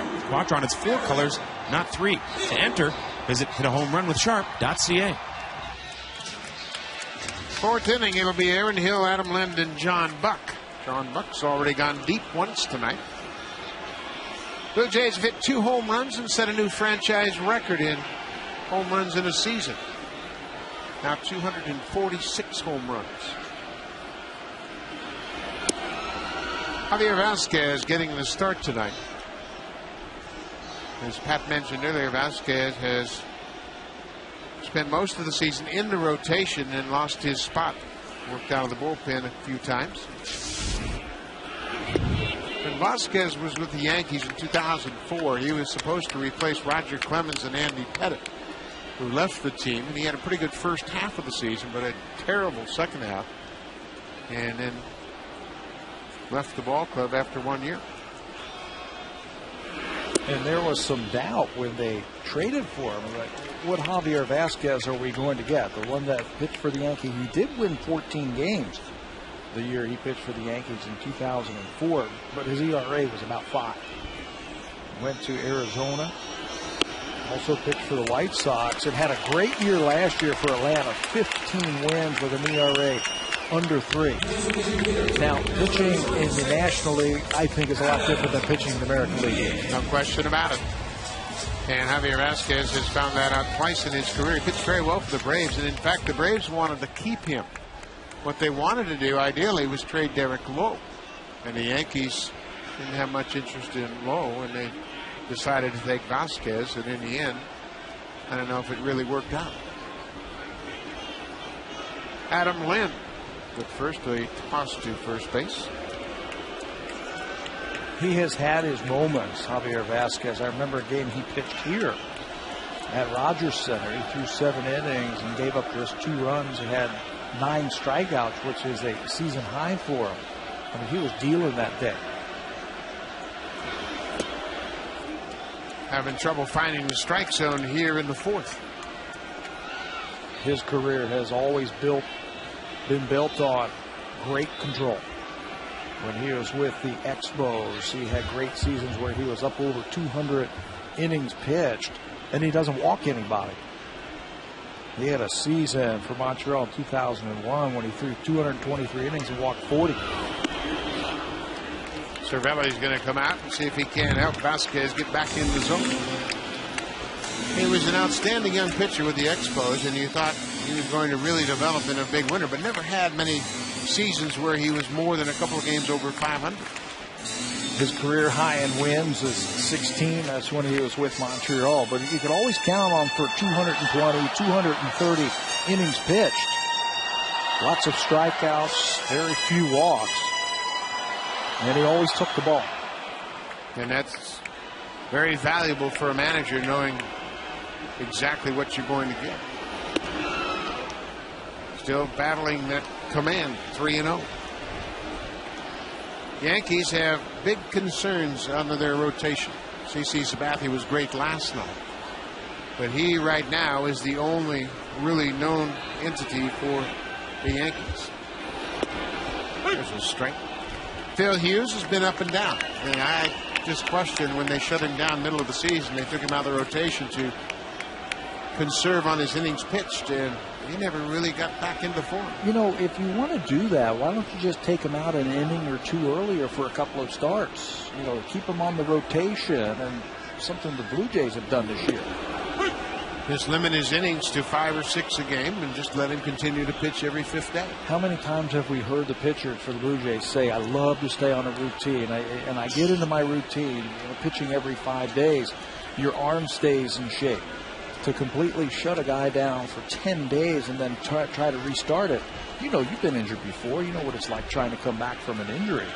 There goes Hill at first. The ball is hit like a rocket past Jeter. Hill will go all the way around to third base. Jeter was covering the bag at second, and the ball was hit back in the hole at short. He couldn't recover in time, but what a shot by Adam Lind. When you have a batter who can hit the ball all over the field, you have to guess right. If the guy starts the runner and he takes off, you have to guess right. The Yankees don't. Jeter starts to go to the bag and he hits it right by him as Cito Gaston starts the runner. Aaron Hill, and he can just jog into third base, going first to third on that single. Blue Jays threatening in the 4th. Already up 3 runs. Hill with the walk, Lind with the single. John Buck has homered.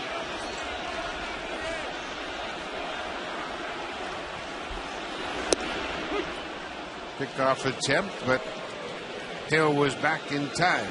Cervelli came out of the chute. Saw he had no play on Hill. That was a set play put up by the Yankees, because as soon as Vasquez started in his windup to go to home plate, Alex Rodriguez from third base broke towards the bag. Throw the ball up and away, and you try and pick off that runner. Good cut by Buck. Take a look at the Yankees rotation if you're thinking about the postseason and how they might match up. There's CC and Hughes. They have combined to win 38 games. The rest of the team has won 34, but they've lost 33. ERA of about 5, and A.J. Burnett's been inconsistent. Vasquez has been inconsistent.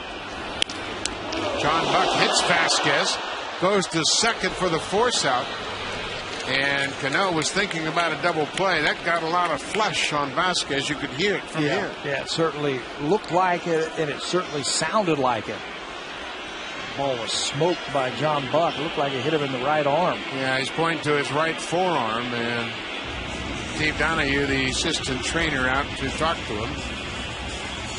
He says he's all right. He's going to throw a pitch or two. This is a line drive right back to the mound. Well, you have to be ready in a fielding position when a ball like that comes right back at you. But he's got the presence of mind to pick it up and get that lead runner and keep the double play in order. Javi Vasquez is an old pro, and he understands it to knock the ball down, but he got smoked on that right forearm. Obviously, it's going to be okay right now. He says he's fine, but boy, that thing could hit you on the meaty part of your forearm. It's going to be awfully sore, and you move your hand and feel all those tendons moving inside there. When the blood gets in there, that's going to stiffen up quickly. We'll watch him in between innings, what happens to him if they put ice on it. But the Yankees, precautionary reasons, have the bullpen going. So there are still runners at first and third. One out, John McDonald. Hit a double his last time up.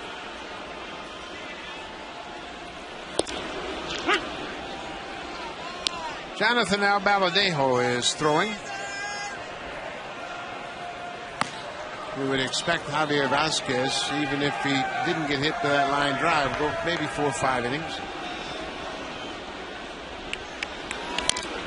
Bouncing ball. Jeter, second for one, no throw back to first. Hill comes in to score. McDonald will get an RBI.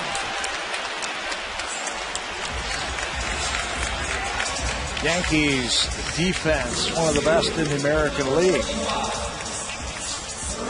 Fewest errors, and they've turned a ton of double plays, but that time with McDonald running hard, he credited himself with an RBI. 23 ribbies now for John McDonald. Travis Snyder is 2 for 2. He's homered and singled and driven home 2 runs and still wearing the mustache. Might want to go back in and dress it up a little more.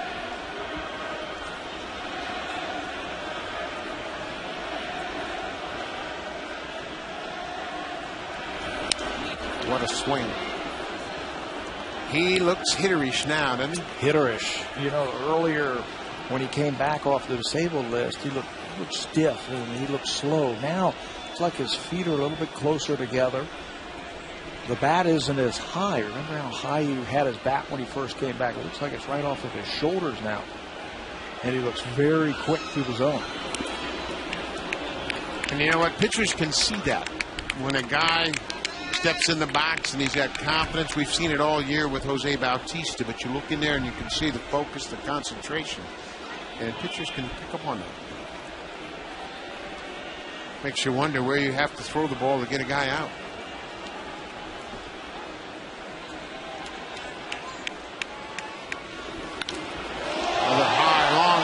This ball is hooking foul. Check in with Sam Cosentino. Well, guys, I saw Travis Snyder down in the tunnel just previous to this at bat. I looked at him. I said, "What about the stash?" He said, "Oh yeah, I'm keeping it. So don't be surprised if you get to Minnesota and see that thing still intact tomorrow." He's going to show me something if he wears that on the Chargers. That would be the ultimate tribute to Cito Gaston. Bouncing ball, gloved by Vasquez. Snyder's retired for the first time tonight, but the Blue Jays add a run, 4-0. When we come back to Rogers Center, the 1996 Cy Young Award winner, Pat Henkin, will join us to talk Cito Gaston.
May I suggest this for this interview this time around? You got 3 of them? Throw in the chest protector, too. I'm telling you what, Pat, you saw that shot, and you asked me if Joe Carter made the play? What do you think?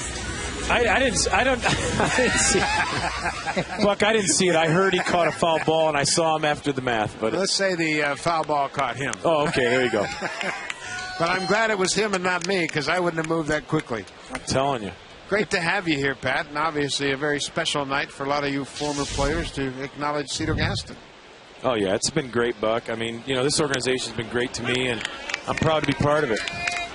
When you think back to the impact, Cito Gaston always had an impact on the hitters, but how did he affect you as a pitcher, part of those championship years? You know, it's funny. I had a game in Detroit where I threw up a changeup the night before, and I give up a home run, and I was in the dugout early running, and he said, "What's wrong, Pat?" And I said, you know, every time I throw that changeup, they hit it out.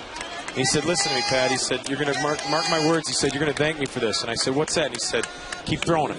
Keep throwing it." And he said, you know, he goes, "You keep throwing that, it's going to prolong your career." And he was right. About 1999, 2000, I started really mastering the changeup, and it really prolonged my career and got that separation between my fastball and fastball and change. Did he ever talk to you about, from a hitter's perspective, how you pitch? Like, hey, Pat, you're falling into a pattern, or I think you should do this, or maybe you're tipping your pitches a little bit. Great gold tabby. Drills at the center. Vernon Wells gets back. Cervelli all the way to second base. Will have to retreat. Good play by Wells. Tabby, you're right. He came up to me one time in Detroit. He said, "Listen," he says, "I got all your pitches." And I said, "No, you don't." And he said, "Yes, I do." And he said, "Alomar's got him too." He says, "Robbie's going to take you in center field and prove it." So we went out to center field here at the Dome. And I had a flat mound or flat field, and I don't remember who the catcher was, and Robbie called all my pitches. And I said, "You know what? Dave Stewart and Jack Morris were going with their hands down on their belt." And I said, "You know what? I'm going to change my mechanics, and I'm going to start going to the belt here, and I'm not going to go over my head." What I was doing is I was flaring my glove on the breaking ball over my head. And at that time, I was a two-pitch pitcher. So, you know, he was saving me, really. I mean, but that's the kind of impact a former hitter can have. Oh, exactly. I mean, you know, Cito, all the guys I played with always said he was a great hitting coach. You know, one of the best hitting coaches they ever had. So, very complimentary. When you think about this organization and how Cito is leaving this organization, how would you say the state of the team is as he is set to leave? Well, you know, I like the 4 young starters they have. There's no question about that. Then you add in the fact that they got Drabek and they got Zach Stewart and they got some other guys like Jesse Litch and Dustin McGowan that are on the DL. I mean, there's a lot of depth there, and I really like the fact that they have not 5 good starters. I think they can go as far deep as maybe 7 or 8 good starters. And you know, as you know, you guys played, you need a lot of starting pitching. It's very difficult to answer that bell every 5th day. You know, when you got 5 good starters, that's great, but it's really nice to have 7 or 8. Sticking with that theme about starting pitching, you've had a chance to see some of the other youngsters down in the farm system. Did you get to go anywhere this summer to watch any of the kids that they drafted?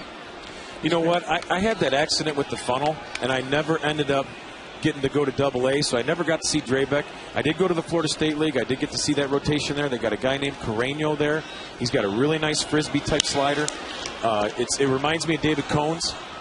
He's got that swing and miss slider. He's got a really nice sweeper. Now, he's getting a lot of guys outside the strike zone, so I don't know if his ball is going to play at the higher level because you got to get guys out in the strike zone up here.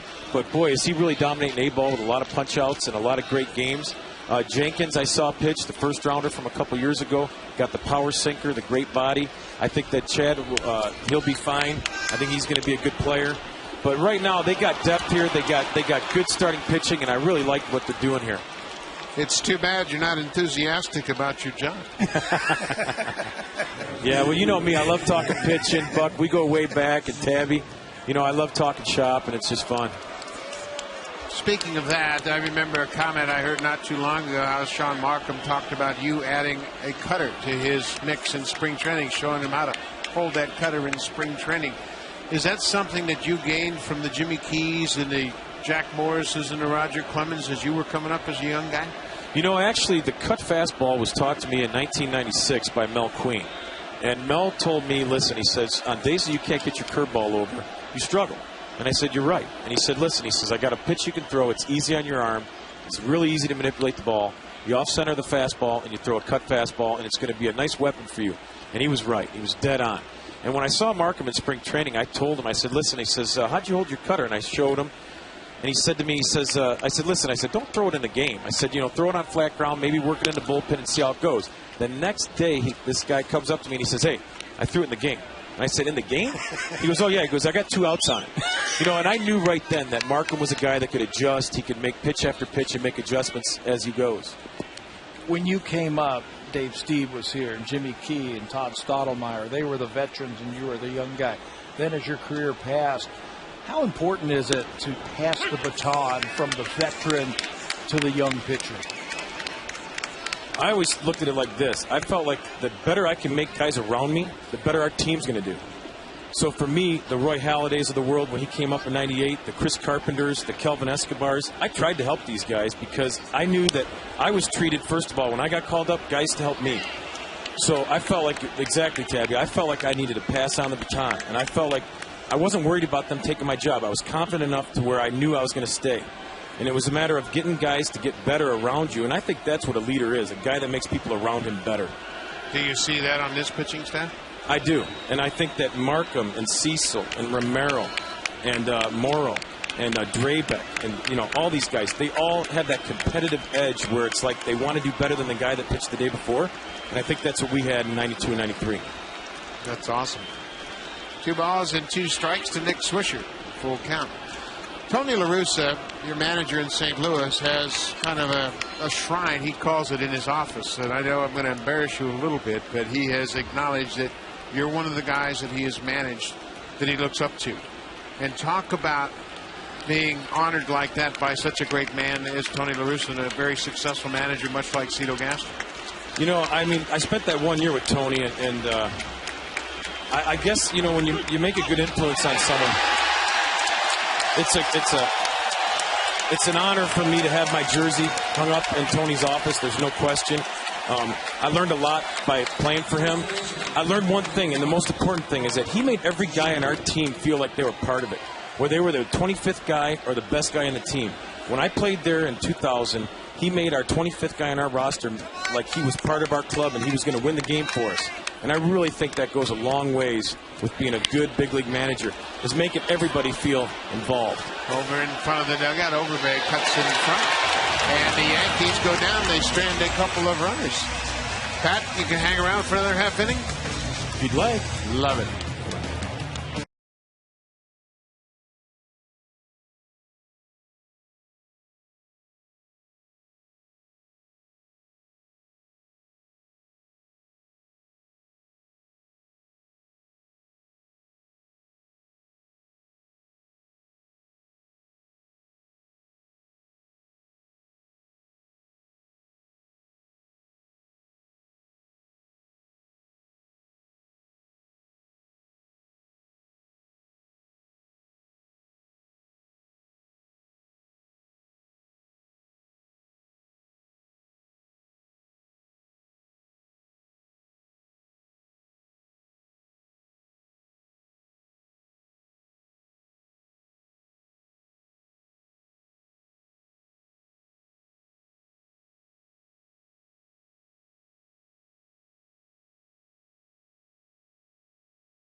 Press conference, he wanted to make sure he had a chance to congratulate Cito Gaston on this thank you Cito night. Classy. And Cito Gaston then returned that in his speech, thanking the Yankees, knowing that they were waiting for the ball game and thanking them, and then talked about modeling the Blue Jays for what the Yankees have done over the years. Yeah, he acknowledged the great tradition of the Yankees, and the Yankees to a man were in the dugout during the entire celebration, paying homage to Cito Gaston. Pretty good tribute, Pat. Oh, absolutely. I mean, the best compliment I can give Cito is that he was a class act from day one. The day I met him till today, and he'll continue to be that way. And he's a great ambassador for this organization. I try to talk him into staying another year. Me too. Yeah. I think Linda has the upper hand in that conversation, though. Yeah, good call. Yeah. You're right. Junel Escobar will lead off the bottom of the 5th. 4-0 Blue Jays. Javier Vasquez still in the ball game. He was hit on the forearm on a comebacker off the bat of Adam Lind. Right on that right forearm.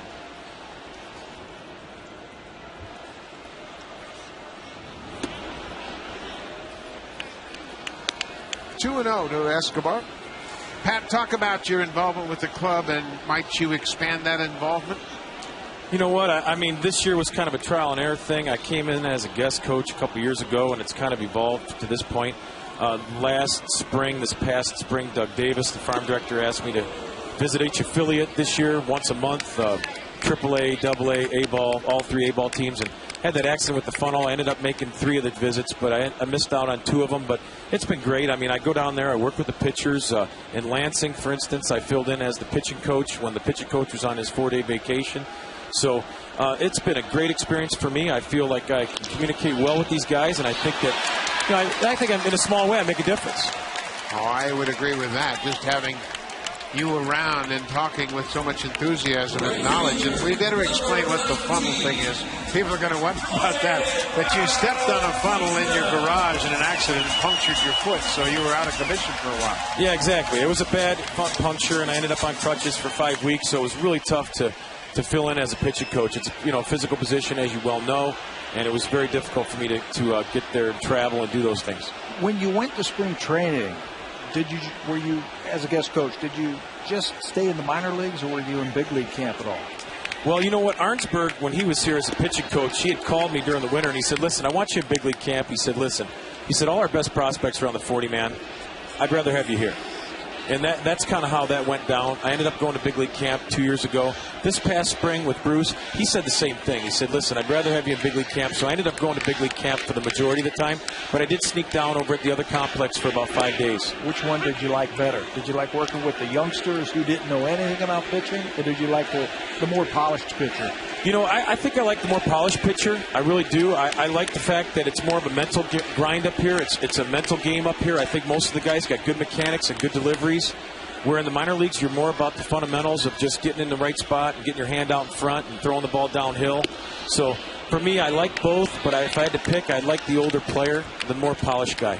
No, I think that's where you have the most impact. And sitting around, as you said so often, talking shop with Chris Carpenter and Roger Clemens and those guys, I think that's where you can make the biggest difference, because when it comes from somebody that has lived it like you have, younger pitchers will listen.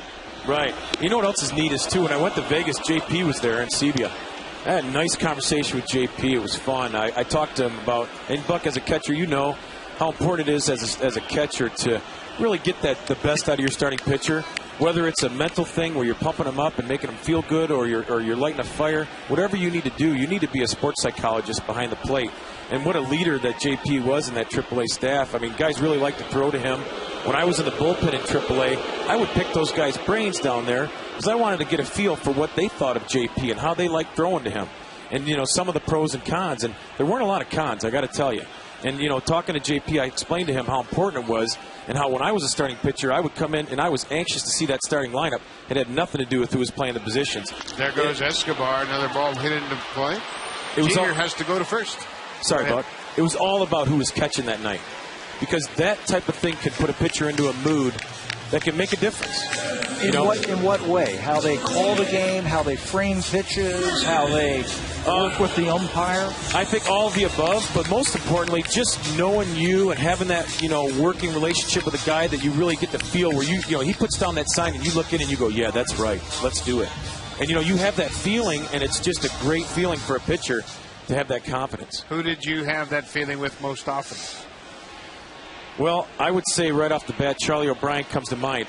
But I thought Pat Borders was great at that as well. I liked throwing to Pat, and it was a great, for me, I didn't like to shake off a lot. So I really like to get to know my catcher, talking to him on the 4 days in between when I wasn't pitching. So he knew what I felt when I was out there. and I think it makes a big difference. I really do. Little pop up into shallow center. Cano back and makes the catch. Wells is retired. Well, Pat Borders is much like you. When he commits to a ball game, you get everything he's got. Oh, I know. He was fun, wasn't he? He was like a 5-foot piece of fence back there. Couldn't get a ball by him. We're talking with Pat Henkin, who's here for Thank You Cito Night, and he's kind enough to stay an extra half inning with us. And how good was it to see some of your old teammates and some guys that you've played with and against in the past? That's great. You know, I mean, it's been awesome. I was just here for the Dave Steep thing, and it was great seeing those guys again. And, you know, one of the guys that I really got to like is George Bell. And I never got to play with George other than spring training. But, you know, when a guy gives another player a compliment like this, it really goes a long ways with me. A friend of mine told me that George didn't care if he went 0 for 4 or 4 for 4 as long as the team won. And, boy, what a compliment you can give a player, a co-player. And this came from a guy that didn't give a lot of compliments, Dave Steep. Yeah. And when they played together, the feeling was that they didn't have much respect for one another, but that wasn't the case at all. They respected exactly what the other did. Exactly, and that's what Dave told me. Dave said George is a great teammate, and he really wanted to win. And I never got to play with him, but those are the types of guys that I'd love to play with. He was a winner. There's no question about that. He would do anything he could to win a ball game for you. Do you feel like the players nowadays are like George Bell? Oh, I think that there's players like that, of course. I really do. I mean, you know, people say, well, the players change this and that, but the bottom line is the game is still the game out here. And you know, the guys might make more money now, but, you know, they said that when I played in the 90s versus the guys in the 80s versus the 70s. I mean, you can just keep going back from decade to decade. And the bottom line is it's a great game. It's a super competitive, fast game, and people lose grasp of how quick it is. If you come down here and sit where we are, you realize how fast it is. You get a quick reminder, don't you? You really do. Oh, it's beautiful. It's a real good lesson to come back down here and get on field level again.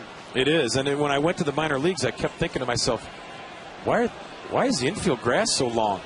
How come the ball's taking forever to get to the infielders? I realized that it was just the thump in the bat. Yeah. It wasn't the big league swing. It wasn't the big league bat where the ball jumps off the big league hitter's bat. Majority of the minor league hitters don't hit the balls hard, so therefore the ball doesn't get to the infielders quick enough. And I thought, boy, this game's a little slow. And then you come here and you're like, oh boy, now I remember. Yeah, the game's quick. 2-2, 2 outs. Bounced and blocked by Cervelli. I know the game's fast up here when you're standing around the batting cage and the BP pitcher looks fast. Yeah, exactly. Then you know you've been away from the game too long. No kid, you're right. Probably the biggest gap in the history of the game between the talent level in AAA and the major leagues. Yeah, that's a great point, Buck. Guys ask me all the time, what was the toughest jump? I said the toughest jump's from Syracuse to Toronto, and now Vegas to Toronto. There's no question about it. Full count, Lyle Overbay, 2 outs. Blue Jays lead 4-0. Bottom of the 5th inning.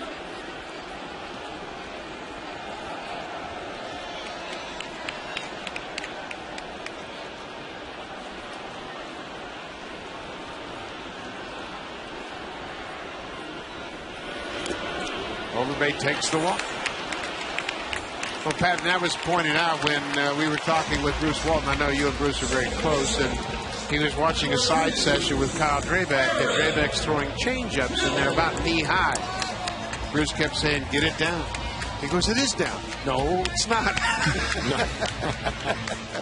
Yeah. The difference between hitters up here and hitters in Double-A is pretty dramatic.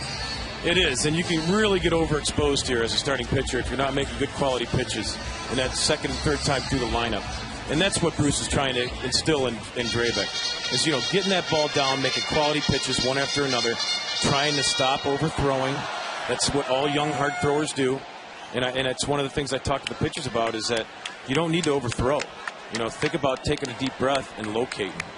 And those are the things that I learned from Greg Maddux. Those are the things I want watching Dave Stewart and watching David Cohn. You know, I threw a little harder than Dave Stewart, but his command was better than mine, and his results were better.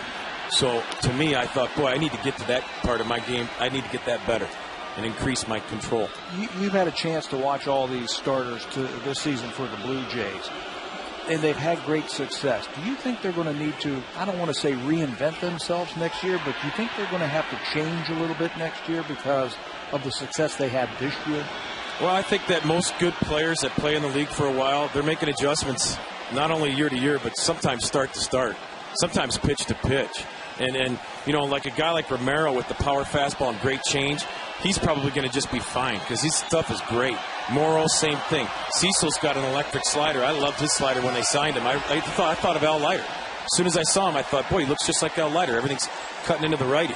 And Sean with his pinpoint control and great changeup. You know, I don't know if these guys are going to have to make that many adjustments coming into 11 because they're young and they're kind of on the upside, going uphill. Just get to a point where they can repeat that every time they go to the mound. Exactly, Buck. You know, being consistent, keeping your team in the game, that's the key. 2-0, Aaron Hill swings and drives it to left field. This ball's got a chance. This ball is gone! 26th home run of the season for Aaron Hill, a 3-run shot. 7-0 Blue Jays.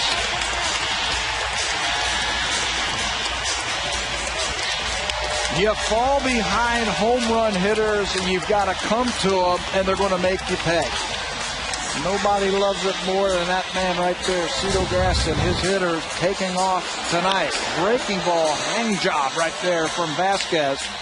Aaron Hill puts his head down because he knows he got all of it. He's hit plenty in his career to know when he's hit a home run. 3 more home runs tonight for the record-setting Blue Jays. They have knocked Javier Vasquez out of the game. 7-0 Jays.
Hit the third Blue Jay home run of the night. They have now hit 247 home runs for the season.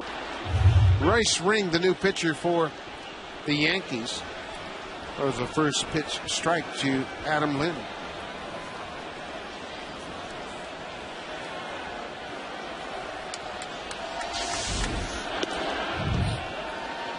Just 3 appearances for Royce Ring. Spent the season down at AAA level for the New York Yankees.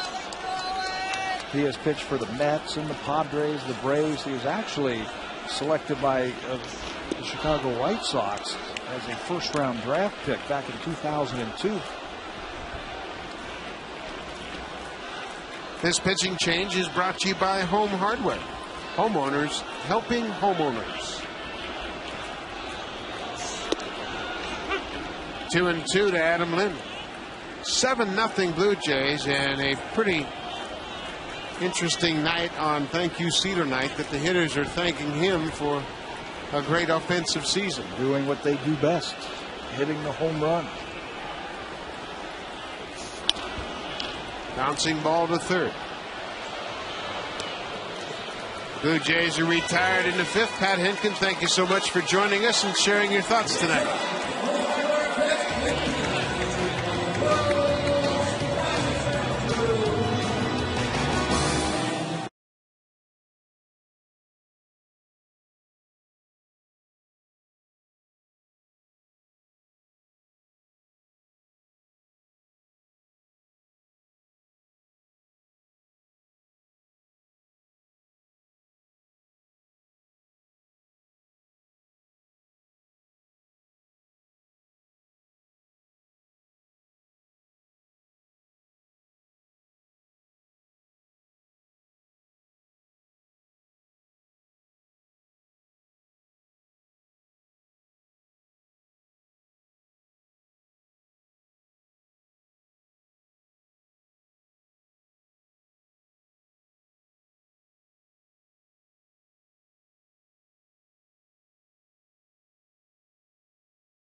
American League, well, in the major leagues, the Astros with 249.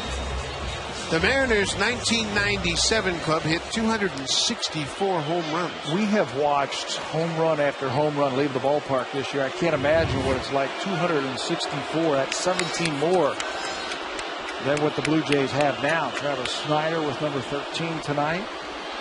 That must have been a fun season. Little tapper out in front of home. John Buck tried to keep it fair, but he couldn't do that. Alex Rodriguez 0 for 2 tonight. Rodriguez trying to extend his streak of 30 home runs, 100 RBIs to 13 straight.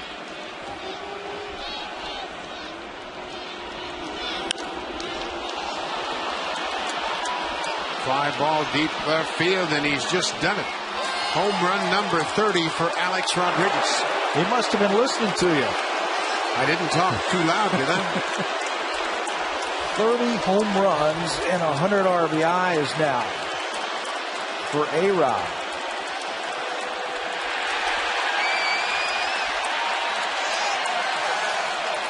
The fans have thrown the ball back onto the field, but what a tremendous streak of consistency for Alex Rodriguez.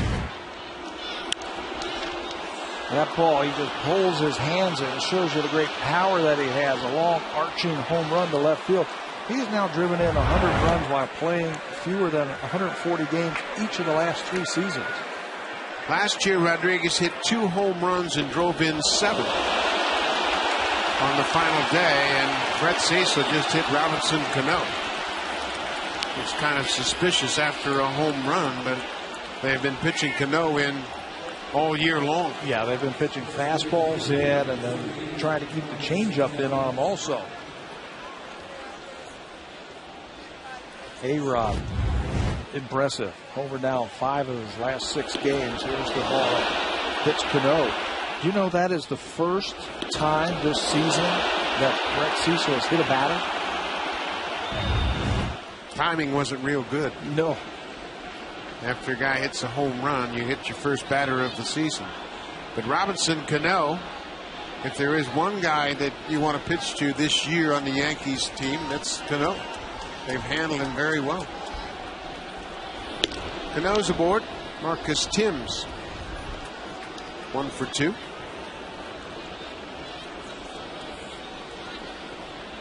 We mentioned that 97 team for Seattle. There's a pop-up into shallow right field.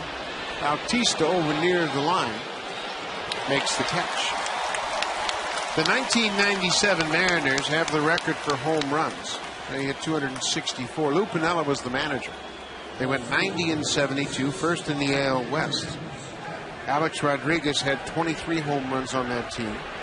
Ken Griffey Jr. had 56. Jay Buhner had 40. Paul Sorrento had 31. Edgar Martinez had 28. And just to top off the 20s, Russ Davis had 20. Russ Davis, the third baseman.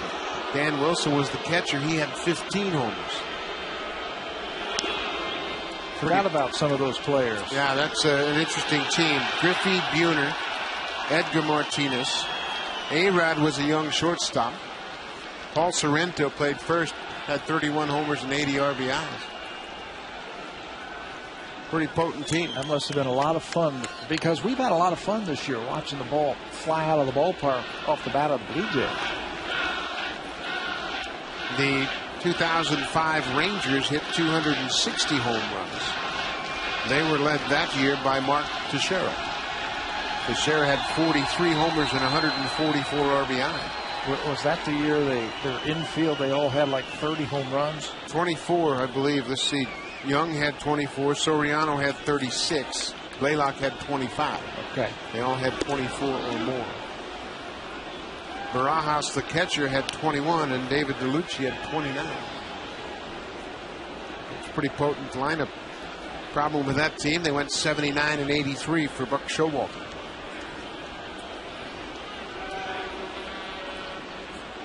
Two balls and a strike, 1 out. Austin Kearns now with a 3-1 count.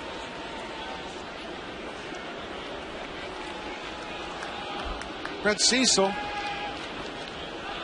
pitching in the 6th inning.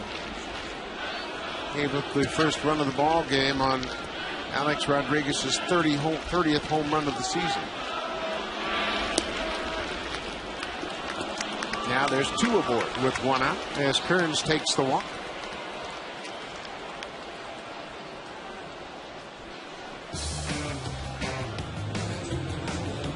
You could win an all-new Honda CRZ and other great prizes when you vote for the Honda Play of the Month. Vote today at BlueJays.com. Bruce Walton, the pitching coach, has come out to get Cecil back in the groove again.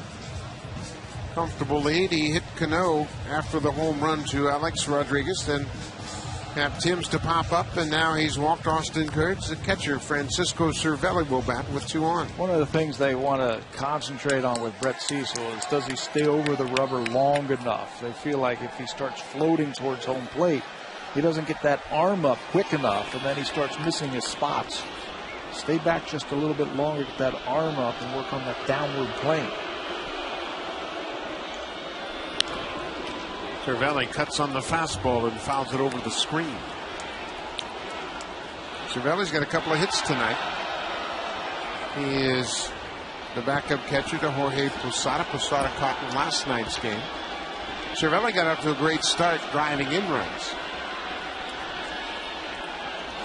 Cooled off a bit in the second half, but he's having a good night tonight. I remember the first time we saw him, I believe he was hitting something like 350 with runners in scoring position, just really picking up the Yankees' lower lineup.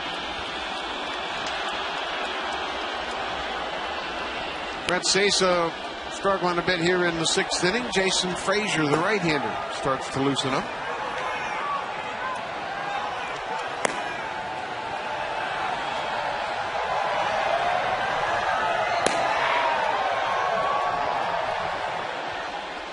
(7-1) Blue Jays lead.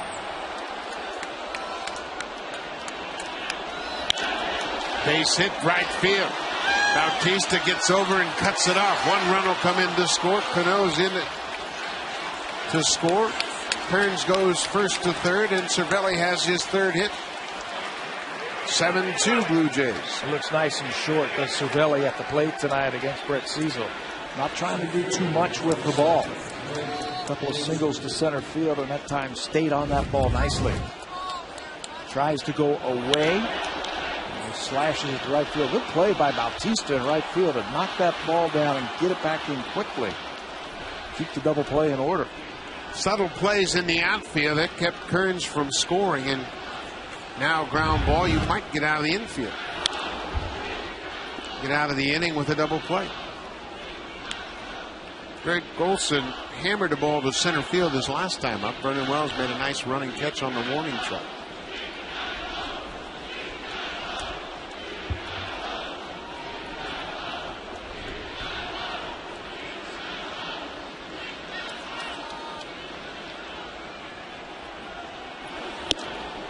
Golson cuts on the fastball. 0-2. You know what's been impressive about Cecil this year is talked about him pitching so well against the American League East, but he has got a great record against the Yankees this year, 3-0. This is his 5th start against New York. He also has a winning record and a good ERA against Boston. He's 3-1 against Tampa. Little fly ball into center field. This is trouble. This is a base hit. Kearns will come in to score. Cervelli moves to second. 3 runs in this inning. Cito Gaston quickly out of the dugout. He's already made the call to the bullpen. So the Yankees, ignited by Alex Rodriguez's leadoff home run in the 6th, have knocked Brett Cecil out of this ball game. He will go 5 1/3.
Frazier comes out of the bullpen for the 68th time. Frazier has handled Derek Jeter pretty effectively. Yeah, he certainly has in his career. Derek Jeter has faced Jason Frazier 23 times, and he's only been able to get 4 hits against him. Frazier has been pitching some great baseball of late. Zito Gaston has used him in the 6th inning, in the 7th. He's also chipped in with 4 saves. His last 8 2/3 have been scoreless. Here trying to pick up tonight's starter, Brett Cecil. So Cecil will leave the game with 2 runners on his responsibility. He'll look to Jason Frazier to strand those runners. Cecil looking for his 15th win of the season.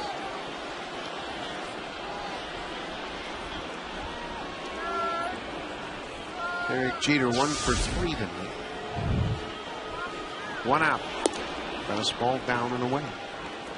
One of the things that Frazier has been doing so well, there are the numbers that we just talked about. Derek Jeter versus Jason. He has been pitching very effectively off of his fastball. He's been keeping it down, really attacking hitters with that good fastball, and then putting them away with his changeup and his little cut slider. Jeter lays off the high fastball, 2-0. Frazier seems to have recaptured his velocity here in the last 6 weeks or so. Consistently thrown 93, 94. When he stays back and he stays on top of the ball, and that ball comes out of there very quickly. I think it surprises some of the hitters that a guy of his stature can really pump that ball in there. Gets on you very quickly. Doesn't have an exaggerated delivery, not a lot of action coming at you, and the ball gets on you pretty quickly. 2 balls, no strikes, 2 on, 1 out. Foul back. Yankees trying to get back in this ball game. Tampa Bay has lost again tonight. Kevin Millwood of the Orioles, the winning pitcher, Koji Uehara, saved the game. Orioles win 2-0. Jeff Neiman was the starting pitcher for Tampa Bay, and Tampa Bay, much like the Yankees, a little concerned about the starting pitchers after David Price. Kevin Millwood, win number 4. 7 shutout innings against Tampa. Jeter spoils a good pitch.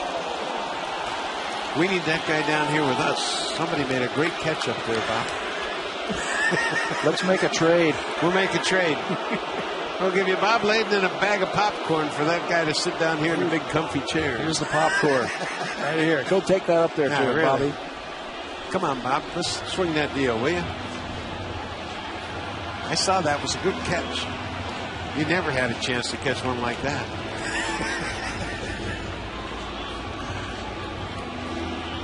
Two balls and 2 strikes.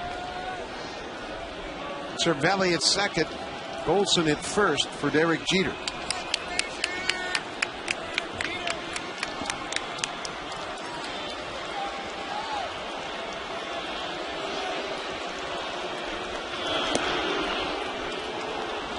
Full count. This is where the Yankees become dangerous. Turn the lineup over and give them a chance, and they will cash in. They scored 6 runs last night, and none of the runs they scored in the ballgame last night came via a hit, an RBI hit. They had some sacrifice flies, a couple of ground outs, a bases loaded walk, and you're right. This is what the Yankees do to really put rallies together. They'll throw in a walk here and there. If you make an error, it always seems like they take advantage of that. This inning, they took advantage of a hit batter. Robinson Cano was hit after Alex Rodriguez went deep. Cano came in to score. Then Kearns walked. He also scored. An opportunistic offense.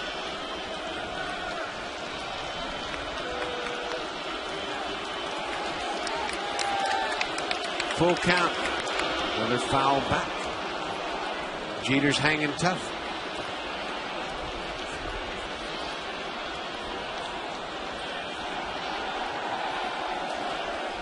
He sets the tone for the offense also as the leadoff batter, the captain of his team.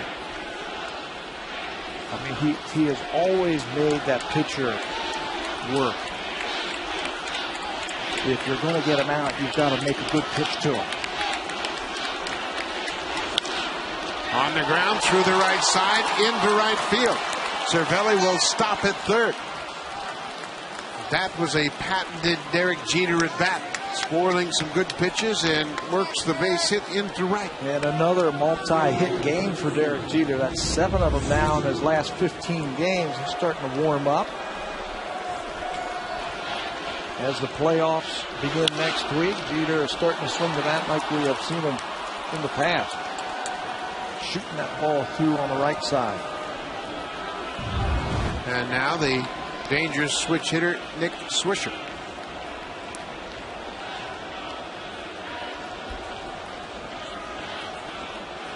Swisher's had some success against Jason Frazier. He's 5 for 14.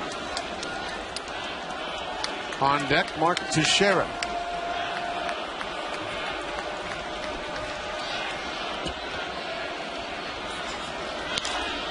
On the ground, should be 2. Hill to Escobar at second for 1. Back to Overbay, double play. Jason Frazier gets the double play off the bat of Nick Swisher. The Yankees score 3, but the Jays still lead by 4.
Gives up 9 hits to the Yankees, but he leaves with the lead. A little bit like his last start against Baltimore when he pitched into the 7th inning, gave up 11 hits, spaced those around, gave up just 2 earned runs. But you're right, he is in line for win number 15, which would lead the club. Jason Frazier, what a job he did to get out of that.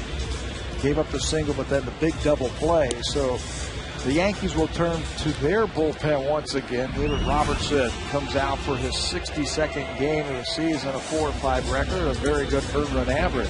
He'll come right after you. He will challenge you with a fastball. He's got a good overhand hook that Robertson throws, and he's on a hot streak himself. Since the All-Star break, his ERA is sub-2. He has made 30 appearances since the All-Star break. He's become a very important arm for Joe Girardi in that bullpen. This is the strength of the pitching staff at this moment, the bullpen. What did Tony Pena tell us before the game about their bullpen? Kerry Wood saved the season for their bullpen. When they acquired Kerry Wood, that freed up everybody else. Wood became the consistent 8th inning pitcher.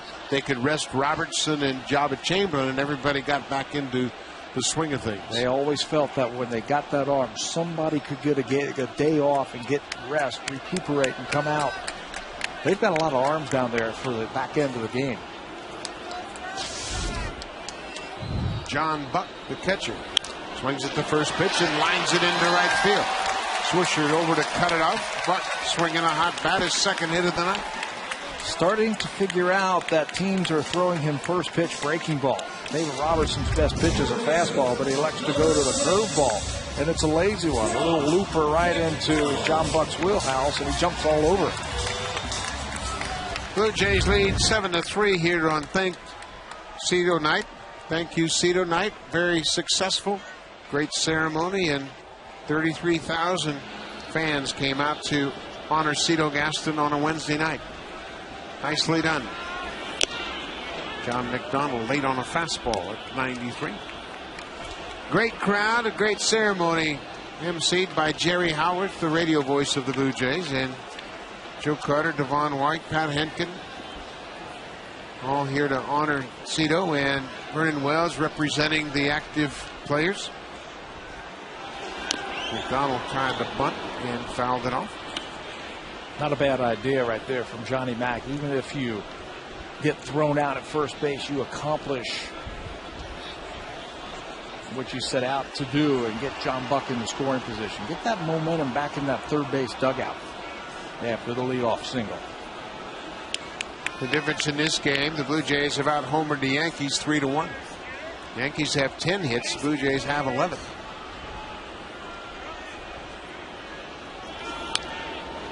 Robertson's got his fastball back. Yeah. He's got a good arm. It's nice and fluid.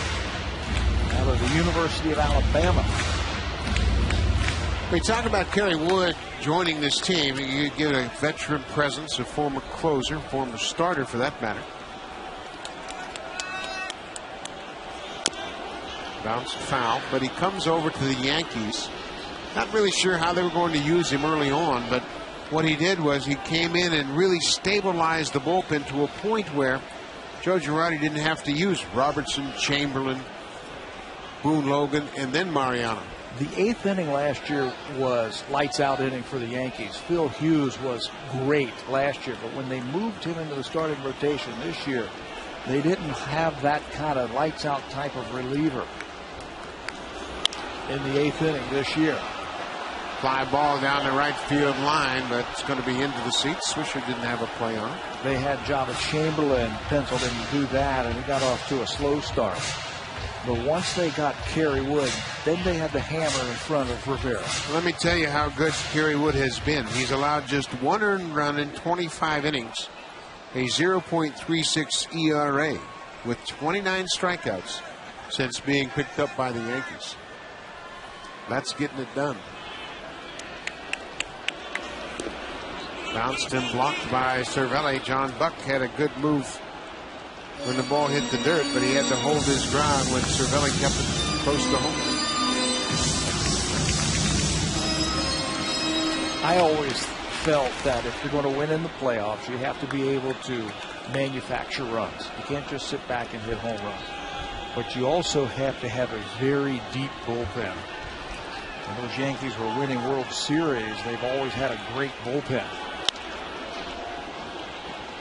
John McDonald's putting up quite a fight here against David Robertson. The reason the Yankees bullpen was so great during those World Series years where their starters were going into the 6th and 7th inning. Then you could really match up very effectively with Jeff Nelson and the left-handers, and they just did a great job. Mike Stanton, and later on they had Rivera and Ramiro Mendoza. Remember the job he would do in those middle innings. And then they had Rivera setting up Wetland. 96. 2 balls and 2 strikes. Blue Jays led 7-0 top of this inning. Yankees scored 3.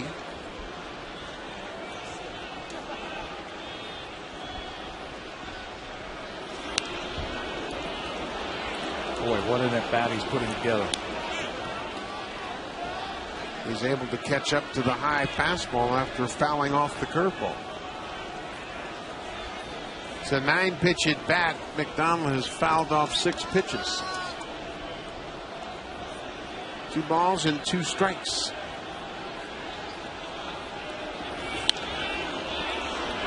Ten pitches.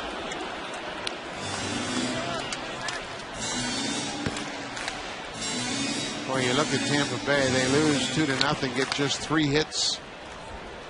Some of the postseason teams scuffle a little bit late. Minnesota's having a terrible time. They lost, well, they're trailing again tonight, 2-0 to Kansas City. Full count. Minnesota has lost 5 in a row. Brian Geisenhardt is not too happy about it either. Nope.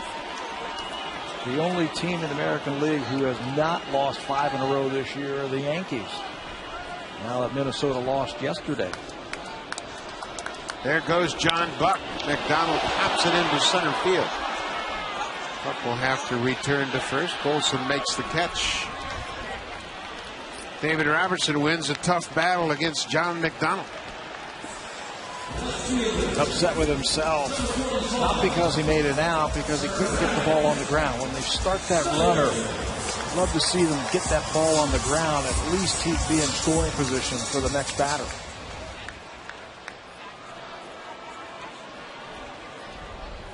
Travis Snyder, big night tonight again. 2 for 3 with a homer.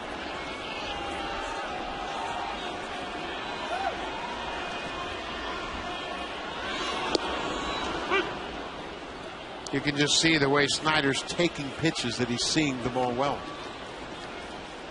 Tucks that front shoulder, keeps his head down. For a while there, pitchers were really busting him up and in. Fights that one off. Rodriguez at third base in time to get Snyder.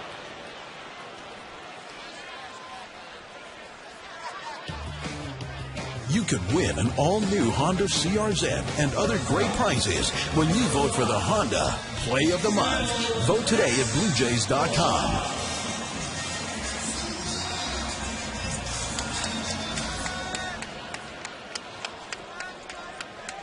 Junel Escobar will bat with 2 outs, man in scoring position. John Buck singled to start the inning. He's at second. Escobar's had a couple of singles tonight.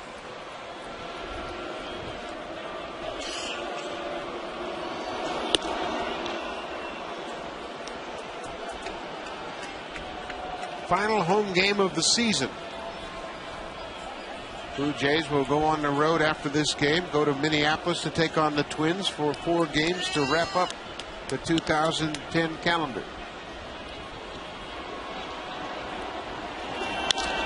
Line drive into right field. Swisher's got an eye on it, makes the catch. That ball was really sinking. But the Blue Jays strand the base runner. We have played 6 at Rogers Center on Thank You Cedar Night. Blue Jays lead 7-3.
Vernon Wells presented a new Rolex to him here during the ceremony. He had inscribed on it on the back, "Work it from right to left," and that's how Cito describes his golf swing. He'll get a chance to put that in effect shortly after the season ends, when he treats good friends Nick Leyva and Gene Tennis to a trip to Hawaii with their wives to enjoy a little golf and some libation, and obviously some good times recounting the memories. What do you mean? They're going to have an adult beverage on that trip, Sammy? Maybe 1 or 2. Maybe a little red wine between that group. Little celebration, and deservedly so. Mark Teixeira swings at the first pitch and pops it into shallow left field. McDonald back in front of Travis Snyder, makes a good play. Blue Jays had the shift on. McDonald was about at shortstop when he took off for that ball and made a nice catch. And he was the only guy who was going to catch it because Travis Snyder was really pulled over in the left center field gap. Ball wasn't hit that high. McDonald got a good jump on it.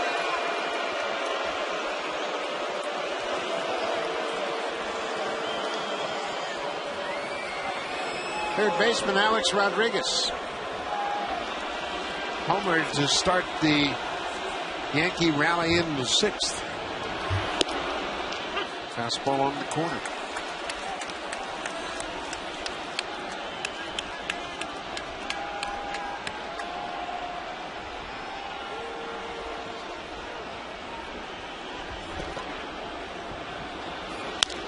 Good changeup hit on the ground. Escobar at short. On the money, 2 outs. Never want to see that guy come up with guys on base because he's so dangerous. He has now homered in 5 of his last 6 games. You know, the month of September, now 9 home runs in the month of September, the most in a calendar month since June of 2008 when he hit 9 home runs. So he's starting to heat up himself. Robinson Cano hit by a pitch his last time up, 0 for 2. Cano leads the major leagues in hits by a second baseman. Overbay just stole one from him. What a series Lyle Overbay has had with the glove. He started 3 great double plays last night. Here he takes away a hit from Robinson Cano. A 1-2-3-7 for Frazier.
As the Blue Jays are honoring Cito Gaston for his final home game of his managerial career here in Toronto. And the hitters have thanked Cito by putting up a 7 spot. Jabba Chamberlain will be the 4th Yankee pitcher to work here tonight. David Robertson had a good inning. He allowed just 1 hit in his 1 inning of work. Jabba Chamberlain has bounced back with a good second half. Yeah, don't let those numbers fool you. The record and the earned run average, he is really rounding into shape. And the whole key for him is fastball location and a good slider. And he's starting to use that now. Got a 3.5 to 1 strikeout to walk ratio. When he has gotten the eye with that fastball and using that slider, he'll get lots and lots of strikeouts. And he has been on a roll, like you say. His ERA over his last 27 appearances is about 2. This should be a fun at bat right here. Power versus power. Jose Bautista 0 for 3 tonight. Hard throwing Jabba Chamberlain into the game.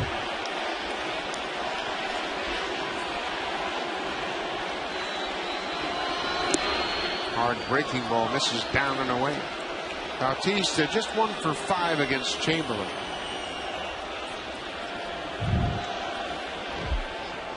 Blue Jays have hit 3 home runs tonight. Snyder, Buck, and Aaron Hill. I think Cervelli wanted to call another pitch. Timeout. 1 ball, no strikes.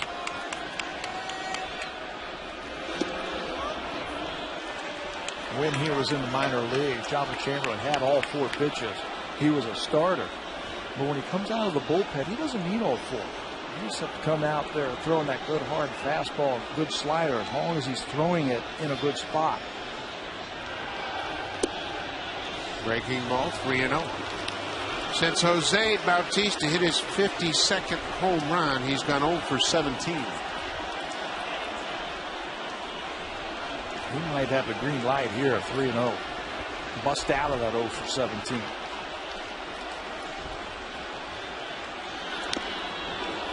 And he went after a bad pitch. They were trying to go away. Chamberlain missed all the way off the plate inside. You know, we have talked about the home runs and the on-base percentage. Jose Bautista, he is also 1 walk away from hitting the century mark in base on balls this year.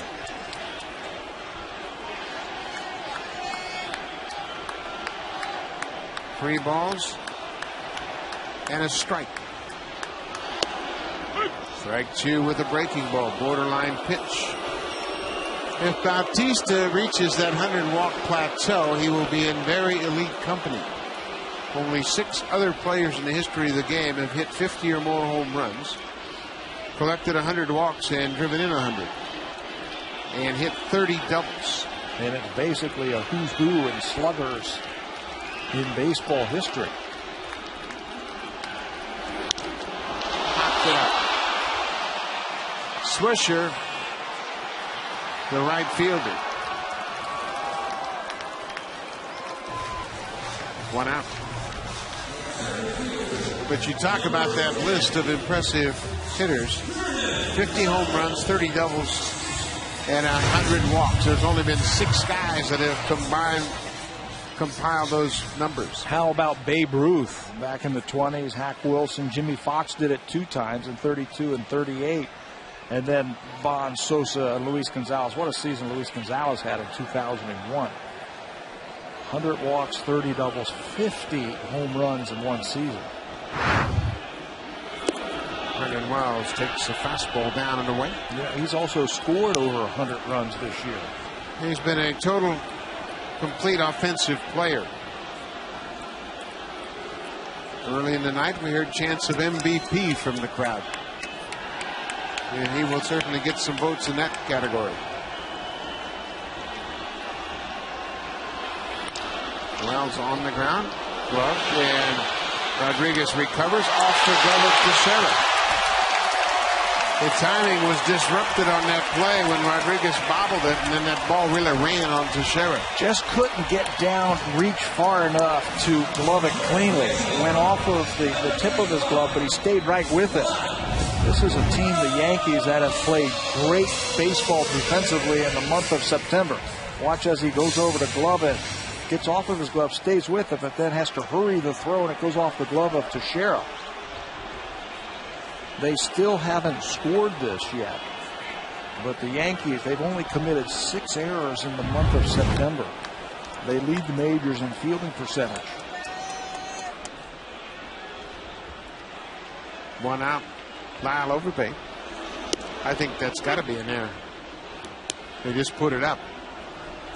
They give Rodriguez the air. He makes a good throw. Vernon Wells is out. To show you how good they've been, this inner defense of Rodriguez, Jeter, Cano, and Teixeira all season long combined, they've only made 19 errors now.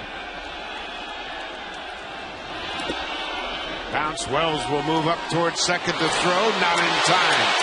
Good read by Vernon Wells. Ball was in the dirt.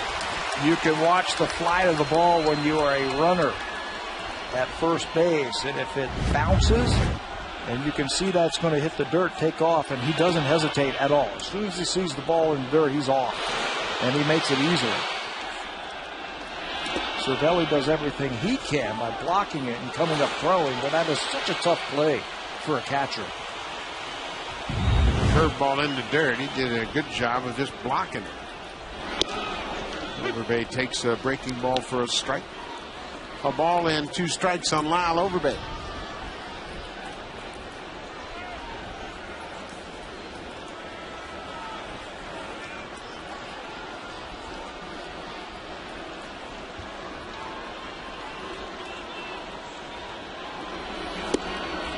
Brendan Wells breaking for third, beats Rodriguez to the bag.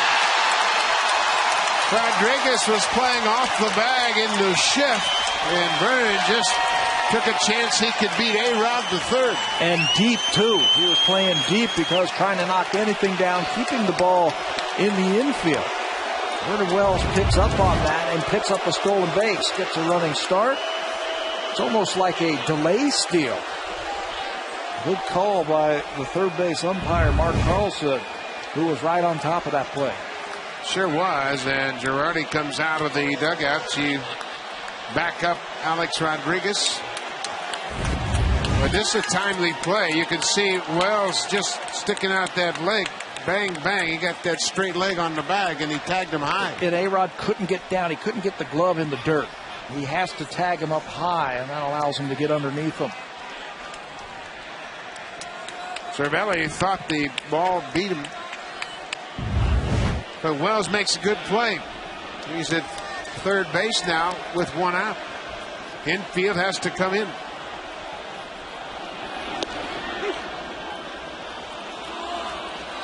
Strike 3 call. Good fastball from Chamberlain right on the corner.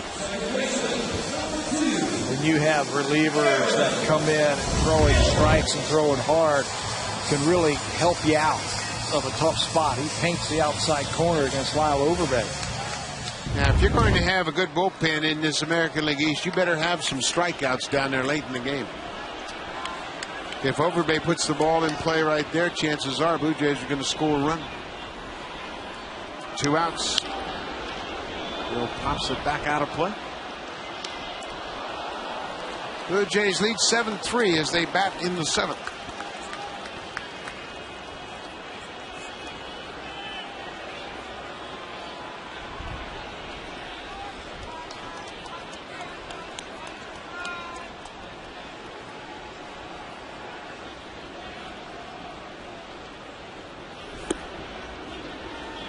Ball on the strike. The Blue Jays, we mentioned earlier, have hit 3 home runs tonight. They have now hit 247 for the season. That's the 5th highest total in Major League history. Cito Gaston made that proclamation in spring training. I got 6 guys on my team I think will hit 20 or more home runs. You look at the scoreboard right now, and all 6 of them are in the lineup. You got Encarnacion with 16 home runs. He's not in the lineup tonight. And Alex Gonzalez had 17 when he left. When he left, Travis Snyder missed over 50 games, and he has 13. So that could have been easily 3 more guys with 20.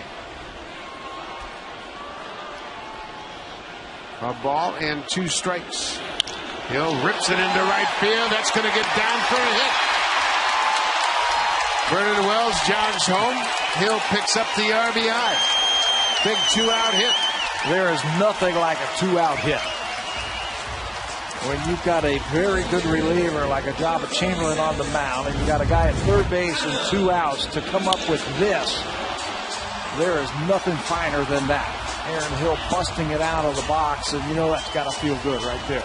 Another perfect example of how Cito Gaston knows his players. He took Aaron Hill out of the game the other day and sat him in the following game because he sensed he was pressing a bit.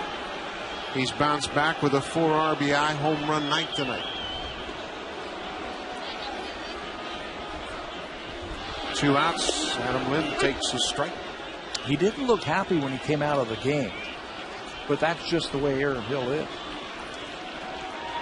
When you look at his average, .207, but the production late in the season has come back. 26 homers and 68 RBI. Cito's always been very quick to tell the reporters that also. He said, hey, look, the guy's got 25, 26 home runs. Always thinking about the positive, always there for your players.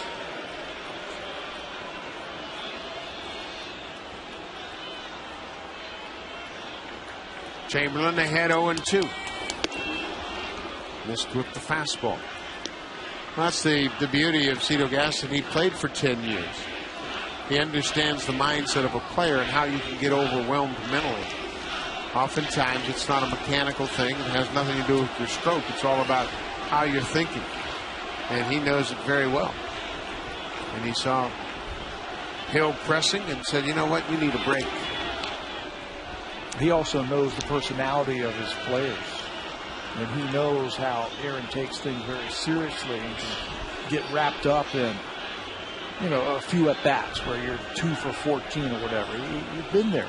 He knows it. He knows his players. A 2 for 14 might affect somebody different than it affects an Aaron Hill.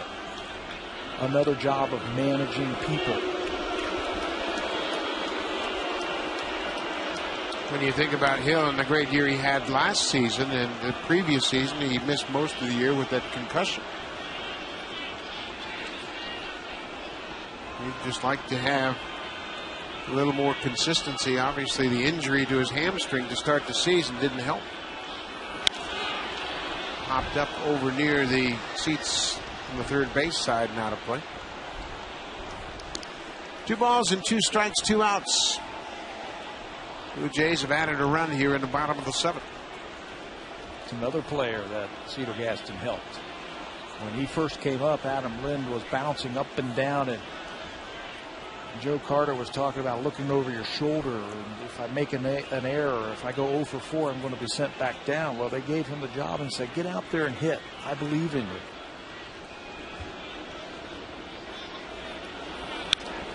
Another pop-up. Cervelli will give it a look, but it's back behind the screen. You know, that's a familiar theme we've heard from Cito Gaston. Devon White talked about that when he got here. Joe Carter. Robbie Alomar credits Cito with turning him around, making him a great hitter. He obviously sees something in each one of those guys. Well, the talent is fairly even. It's how you handle the head part of it that separates average major leaguers from the great ones. Lynn fouls it back into the glove of the catcher. He strikes out. Chamberlain comes in and strikes out 2. But he gives up an unearned run. Hill drives in his 4th run of the night.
Cedar Gaston has gone to the bullpen and called upon Sean Kemp to come in to pitch the 8th inning. Jason Frazier goes an inning and 2/3. Gives up just 1 hit, no runs. Camp will now take over. This is his 13th game in the month of September.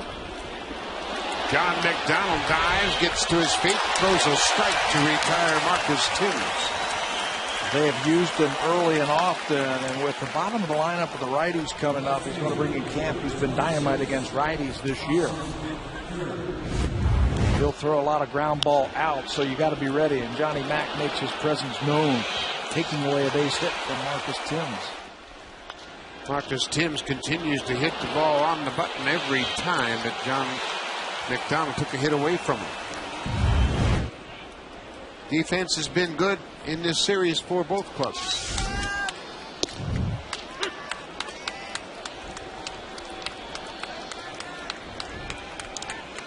Austin Kearns 0 for 2.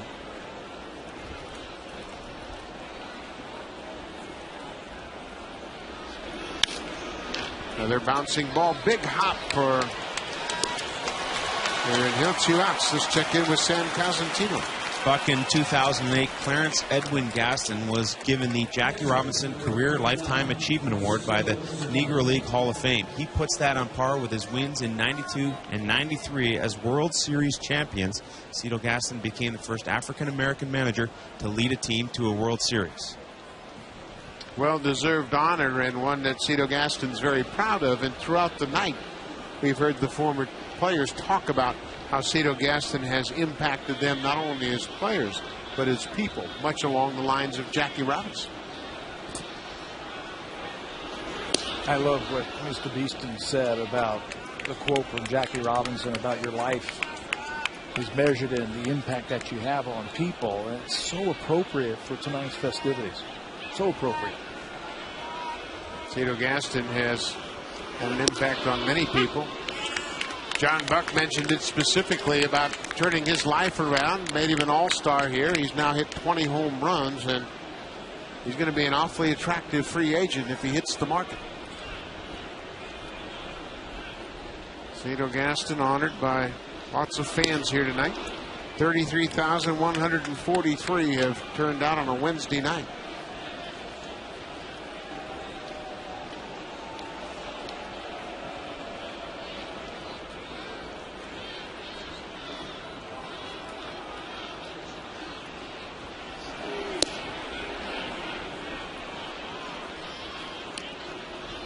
Francisco Cervelli's had quite a night. 3 for 3 with an RBI.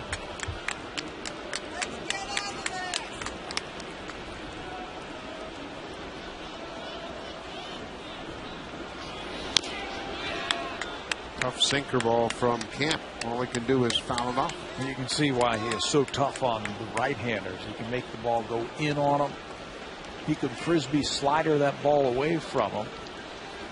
He'll throw 3 pitches for strikes. Get a lot of ground ball outs when he is in the ball game.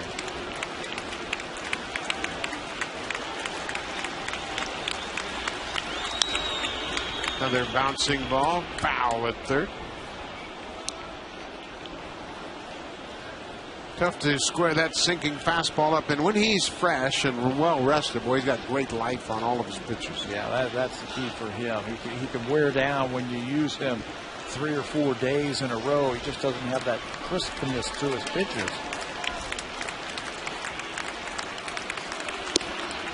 Just missed the outside corner.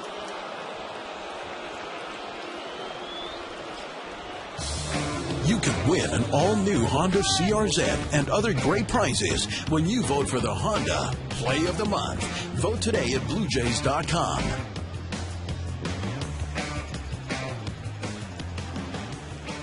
Top of the 8th inning at Rogers Center. The center fielder, Greg Golson, has an RBI and a single in 3 trips.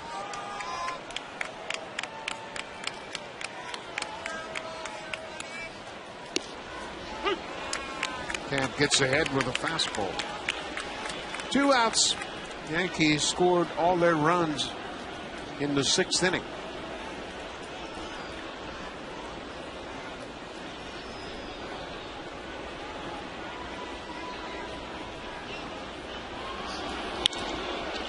pulled into the seats down the left side.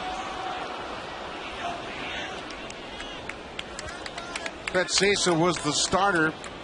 Went 5 1/3, gave up 9 hits. He gave up all 3 of the Yankee runs. Cruising right along into the 6th inning was Brett Cecil. He had left some runners on base. He left 6 through those 5 innings, but then ran into trouble, I think, right after he hit Cano. Gave up the home run, then he hit Robinson Cano, then had his first walk, a couple of singles. But Frazier came in and did a good job of getting out of that inning.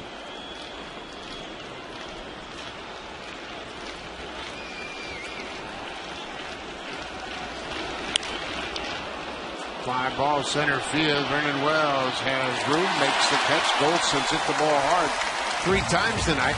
Not much to show for it. Yankees strand a base runner. Blue Jays lead.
Of the Whopper. It didn't take long for the Blue Jays. First batter of the game for the Jays.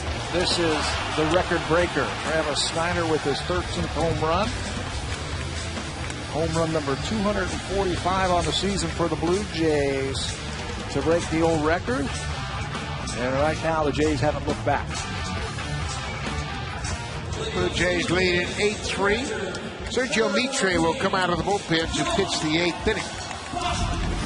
He has pitched in 24 games for the New York Yankees, including 3 starts for them. You know what you're going to get from Mitre. He's going to sink that ball on you. Doesn't throw it by you. A lot like Sean Camp, but with a little bit more of a fastball. Mitre's got great movement on his pitches. John Buck's 2 for 3 with his 20th home run of the season tonight.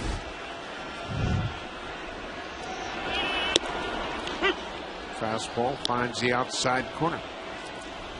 If you were wondering about the shot of Travis Snyder hitting that home run with the black mustache, and you weren't with us earlier, the players all painted mustaches on to pay respect to their manager on Thank You Cito night. Coaches, some of the coaches got in on it also. Nick Leva had the fake mustache going. Sean Markham with the magic marker going around giving it to everybody. Ball on the strike to Buck. Tapped foul. Pretty interesting that this season is winding up. Blue Jays a chance to secure a winning season with a win tonight. Last year at the end of the season, a lot of tension, a lot of turmoil because there was talk of Cito Gaston lost his team. Well, tonight, that's the furthest thing from anybody's mind with the support we've seen. Yeah, it was really bad at the end of the year last year. You played on teams before where it was like you hear all these rumors and, well, this guy said that and this guy over here said this, and that's what it was like. I mean, it was awful. So much so that they had to have a team meeting the second last day of the season to clear the air. Totally different atmosphere this year. Of course, there are a lot of challenges ahead for the organization. First and foremost, who takes over for Cito Gaston? It's going to be a huge decision by the Blue Jays brass, and they'll make a very thorough, very thoughtful decision when it comes to the manager. Don Buck chases that sinking fastball first out of the 8th. They will leave no stone unturned when it comes to managers. And I thought Alex Anthopoulos said a very interesting thing in the game last night when we were talking to him about getting a new manager. He says, I don't want to wait too long because there's so many vacancies out there. There's so many teams that need managers. You wait too long and you could lose the guy you might want. There's some good candidates for sure. John McDonald. Doubled, scored, and driven in a run. Another thing that I thought was very interesting in the process, Alex Anthopoulos said initially I thought I would get down to 3 candidates and then have a panel discussion with the media. And then I realized because there were so many openings, I didn't want to tip my hand as to who I might be interested in. He's always played it very close to the vest, and I think that's the right way to do it. You don't want to be talking about your top 3 or 4 guys and somebody listening in who needs a manager and they steal the guy from you. You mentioned the Houston and Cleveland situation last year when Cleveland and the Astros were both looking for a manager. Both battling over Manny Acta. They had narrowed their search to one guy, and then when Acta signed with the Indians, the Astros had to regroup. How would you like that to get out? That let's use that in for that this situation. Is our guy. If you're a manager, yeah. If you're Houston and it's out that they want Manny Acta, he goes to Cleveland. They sign Brad Mills. How's Brad Mills feel? Well, you're his second choice. That's not a good way to start a relationship.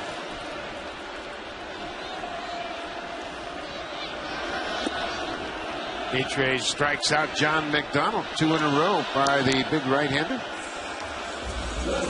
Now there's so many opportunities that have opened up already. Cito here, Bobby Cox in Atlanta.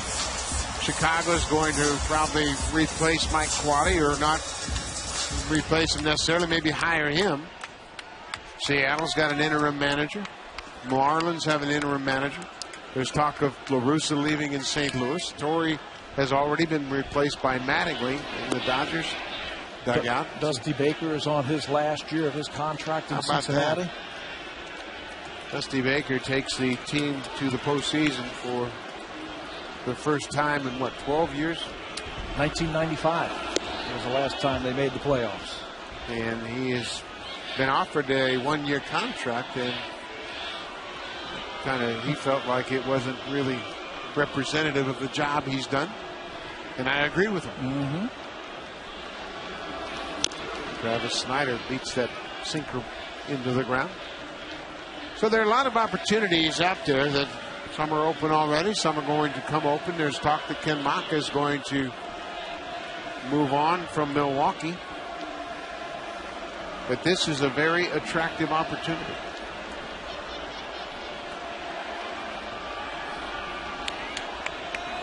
One ball, 2 strikes. And who knows where they could come from. They could come from the minor leagues. They could be a bench coach on another major league team. You could recycle guys who've been out of baseball for a while. I mean, there's all kind of thoughts that are going to go into it. It's going to be very, very interesting. Here's another club for you we forgot to mention. How about the New York Mets? Probably come open at the end of the season. 2 balls, 2 strikes, 2 outs. Mitre comes into the ball game and strikes out the side. The sinker ball is working. But the Blue Jays will pitch to the Yankees in the ninth, leading 8-3.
statistical information provided by StatsInc.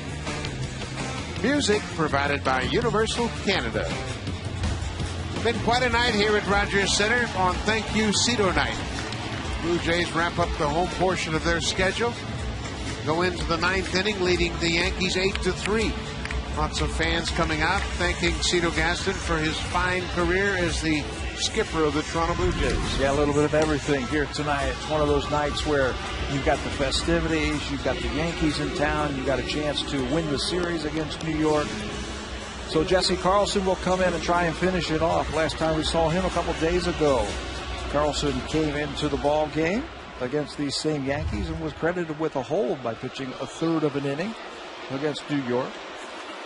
He'll come at you a little crossfire action, and he will start with the top of the lineup of New York. What's new? Ninth inning, you're going to face the top of the lineup. I don't know how they do it, but it always works out. Jeter, Swisher, Teixeira to face Jesse Carlson. First pitch, strike.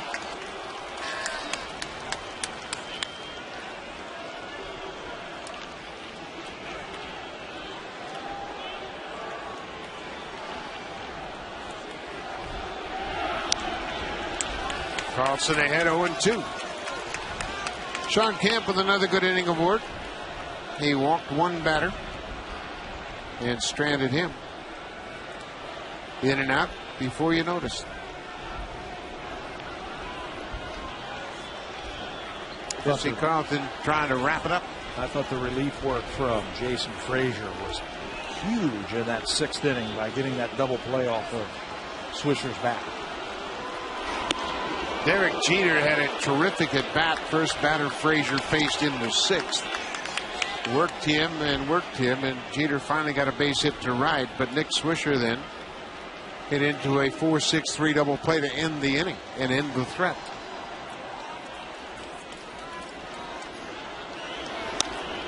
Wow. Jeter, he spoiled that one, didn't he? Caught looking again. Whew, the monitor. Oh, man. I told myself. I got my man Bob over here. I think he was asleep on that. Yeah, wake him up a little bit. Come on, this guy's going to hit us one here. Get the toothpicks under the eyes, Bob. It's a little late for you, I know, but hang in there. We'll get you a coffee.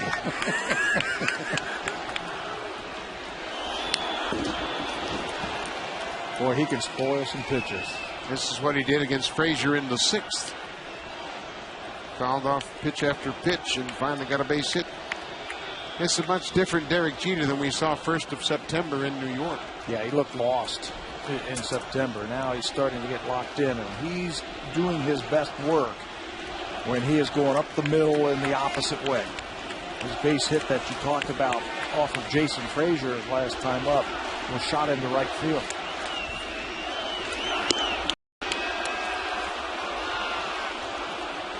Two balls and two strikes.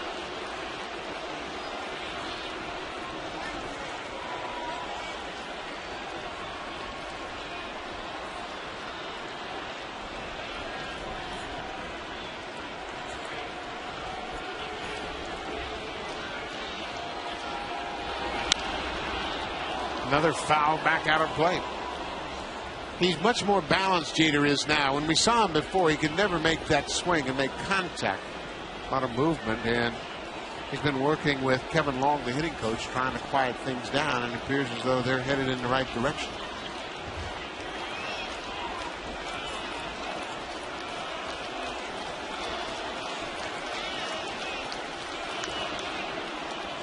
Another good at bat for Jeter. Making it tough. Now 8 pitches for Carlson against Jeter.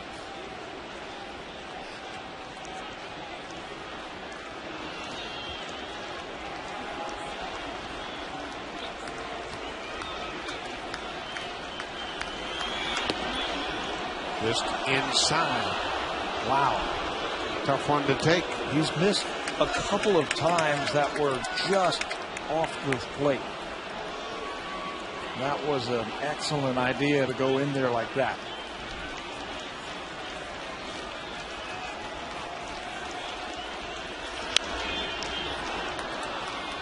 This is amazing. He's done it now a couple times tonight and really seeing the ball well and fighting off those tough pitches. 10 more pitches in this at bat.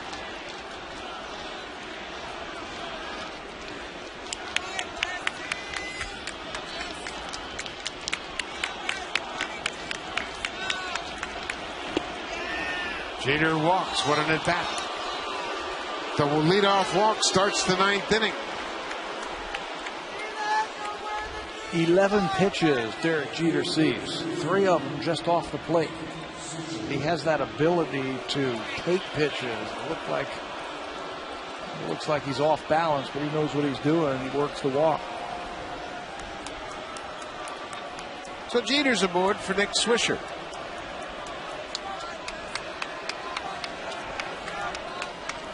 Blue Jays with a 5-run lead here, top of the 9th.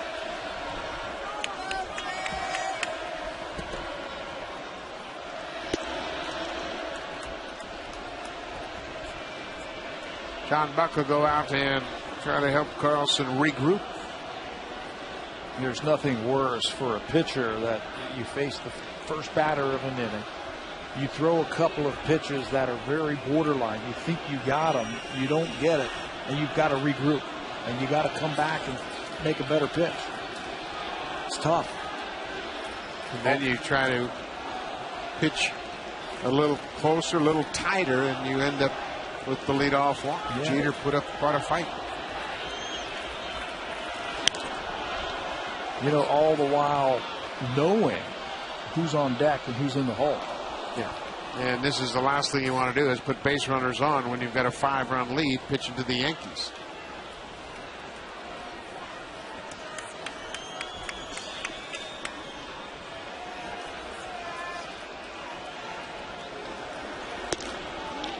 A breaking ball in there for a strike. 1-2. Swisher grounded into a double play in the 6th.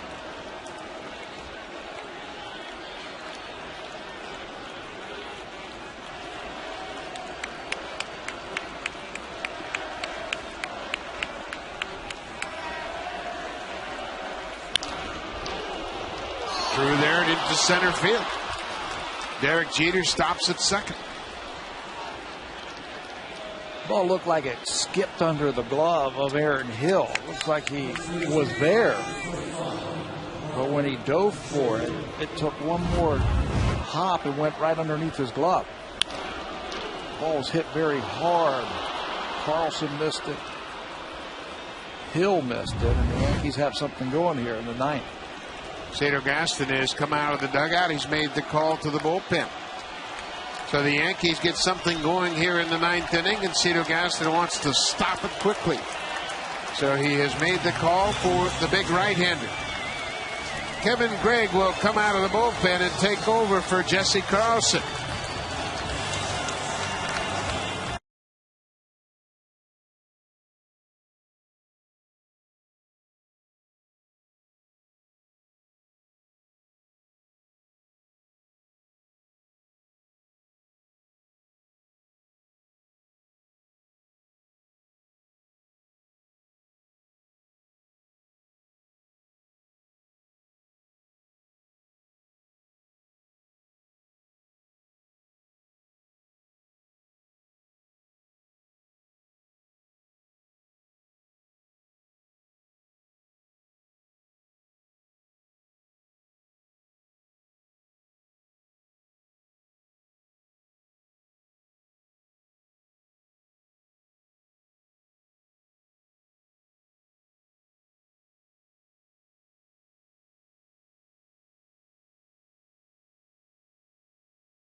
to face Mark Teixeira. Bounces the first ball. Yankees trail by 5. It's been a good year for Kevin Gregg. Boy, it certainly has. Look at that, 36 for 41 in save opportunity. He has worked in 60 games this year.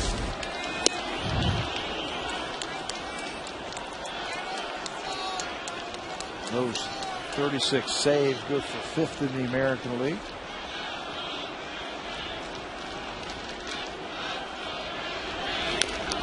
Teixeira chased a borderline pitch. It's 2-1.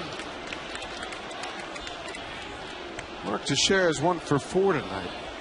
Jeter walked, Swisher singled. They're the base runners.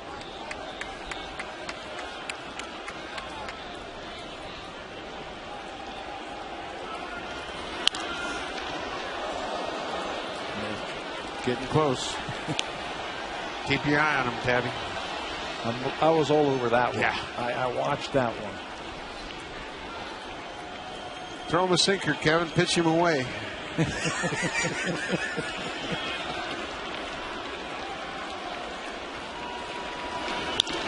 On the ground, Overbay bobbles it. Gregg's at first. He makes the play. Teixeira's retired. That ball came up on Lyle Overbay right there. Looking to get the out at second base, but you'll take it at first. Right now, you are just counting outs. He has had a great series with the glove. But that one short hopped and came up on him. Hit hard by Teixeira, boots it, stays right with it, and then gets the out at first. I think we have seen a couple of these tonight. Aaron Hill got one at second base where it took a funny hop, and Overbay kind of got handcuffed on that ball. Alex Rodriguez, 1 for 4, but that one was a solo home run in the 6th. His 30th home run of the season. Gregg jumps ahead. 30 homers, 122 RBI. Just past 500 at bats. He has missed some time this year. Last year he didn't start the season until the 8th of May. Had hip surgery in the offseason. He hit 2 home runs and drove in 7 runs in the last day of the season to hit 30 and drive in 100. You can see him as Escobar in the hole. Got him.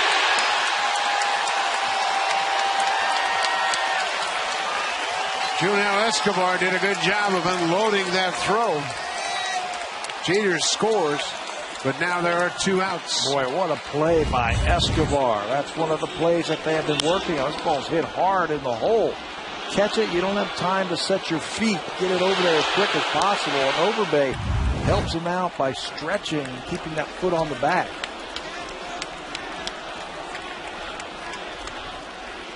So the Yankees are down to their final out. Take another look at the play at first. Got it. By inches. Larry Vanover, the first base umpire. You know, on a play like that, Overbay can't go out and get that ball. He's got to get the angle, which is off to the side, so the ball's got to carry a little bit farther. Did a good job of stretching and making that play. Robinson Cano hitless again tonight.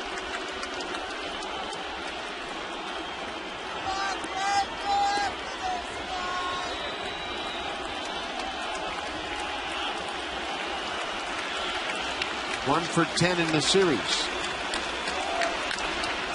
Fly ball center field. This should do it. Wells makes the catch. The Blue Jays win on Thank You Cito night.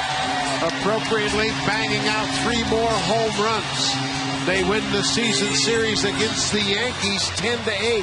First time they've won a season series against New York since 2000. Yeah, 10 years. And on a night like tonight, with all the festivities that we have, the scoreboard, the video montage, you have to win the game. And the Blue Jays were up for the challenge tonight against a very good Yankee team. They sent their A team out there.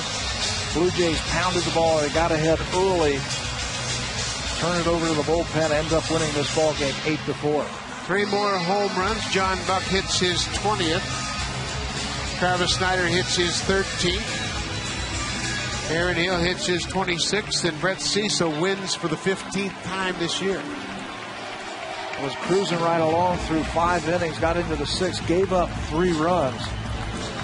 Cecil with 15 wins, impressive. Pat Henkin talked very highly about him when he was on the air with us today. And you know, everybody wanted to do it for that man right there. Get that win on your night tonight. So congratulations to Cito Gaston and the Blue Jays. He will walk off the field for a final time as the manager of the Toronto Blue Jays with a win. Acknowledging the great crowd here tonight.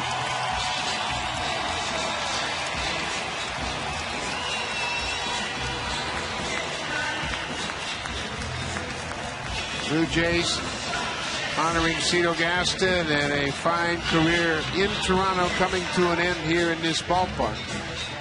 Blue Jays will go on the road 4 more games, and Cito looks like he's going to join Sam Cosentino, so hopefully we'll have that. And now let's go to Sam Cosentino. Well, we got a little bit of that, guys.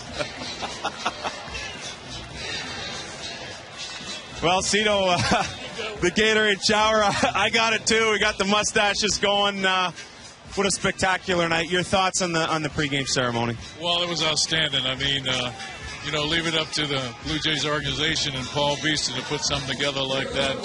It was, you know, I tried to hold my emotions back. I think I did okay, but there was a lot of touching things that was going through my mind out there in that particular time. I've known you for a long time. I haven't seen that kind of emotion come out to you. But when you talk about guys in the past, Paul Molitor and Jack Morris, Hank Aaron, your old roommate, what was going through your mind at that time when those guys, Dusty Baker, were speaking so highly of you? Well, you know what was going through my mind is that I think that perhaps I've had some kind of influence on their lives, and certainly they had some on mine, and it was all good. Everything was good.